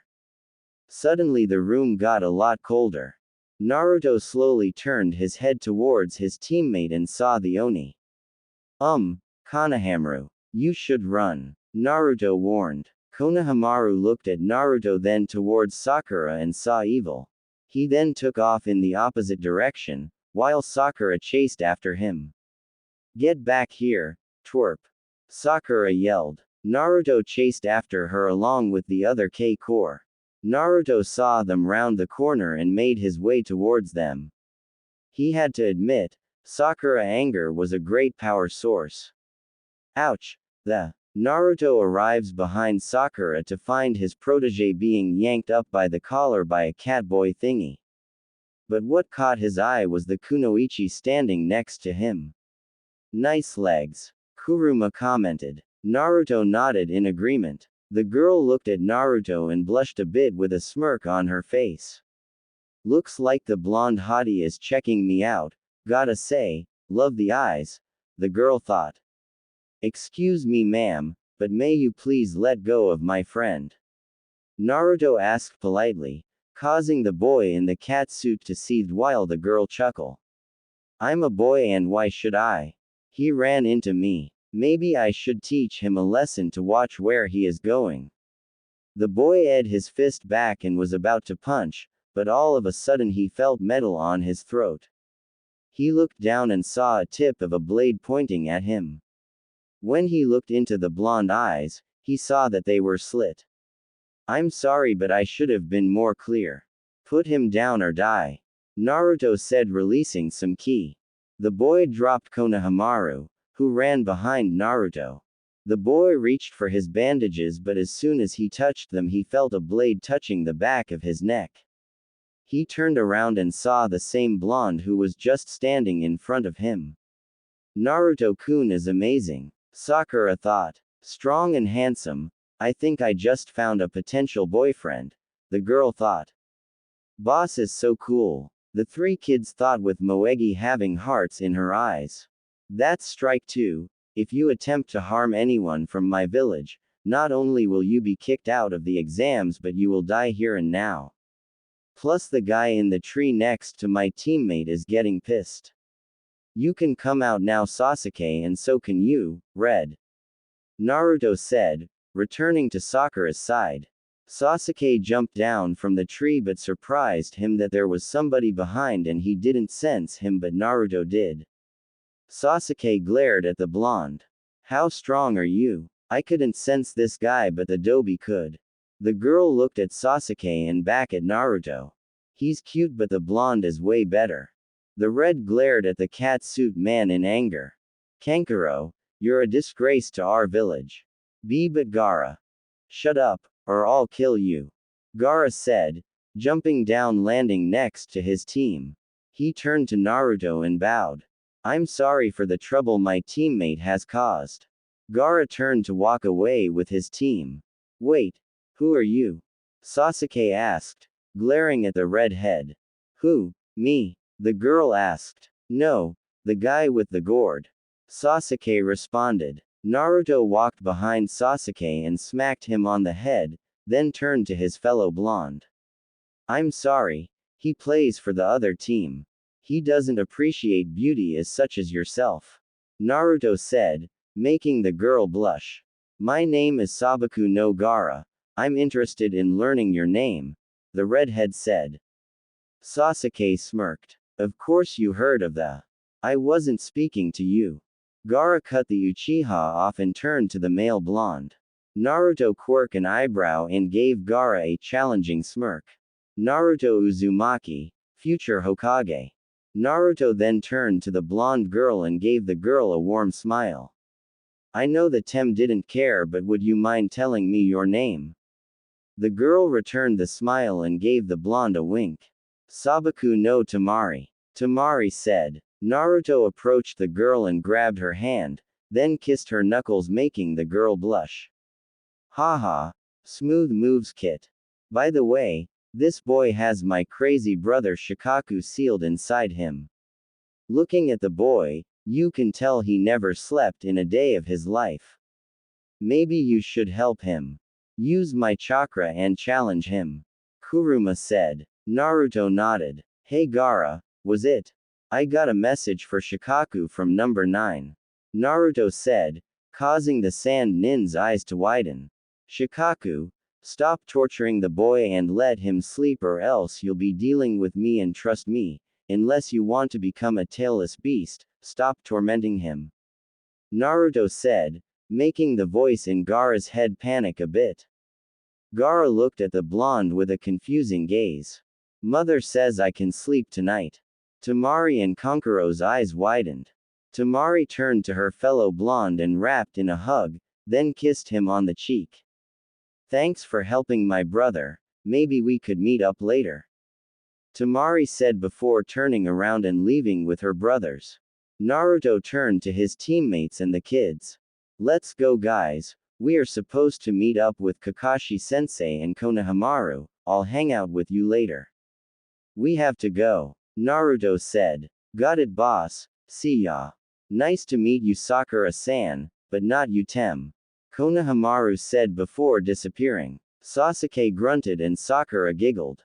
The team then went to their training ground.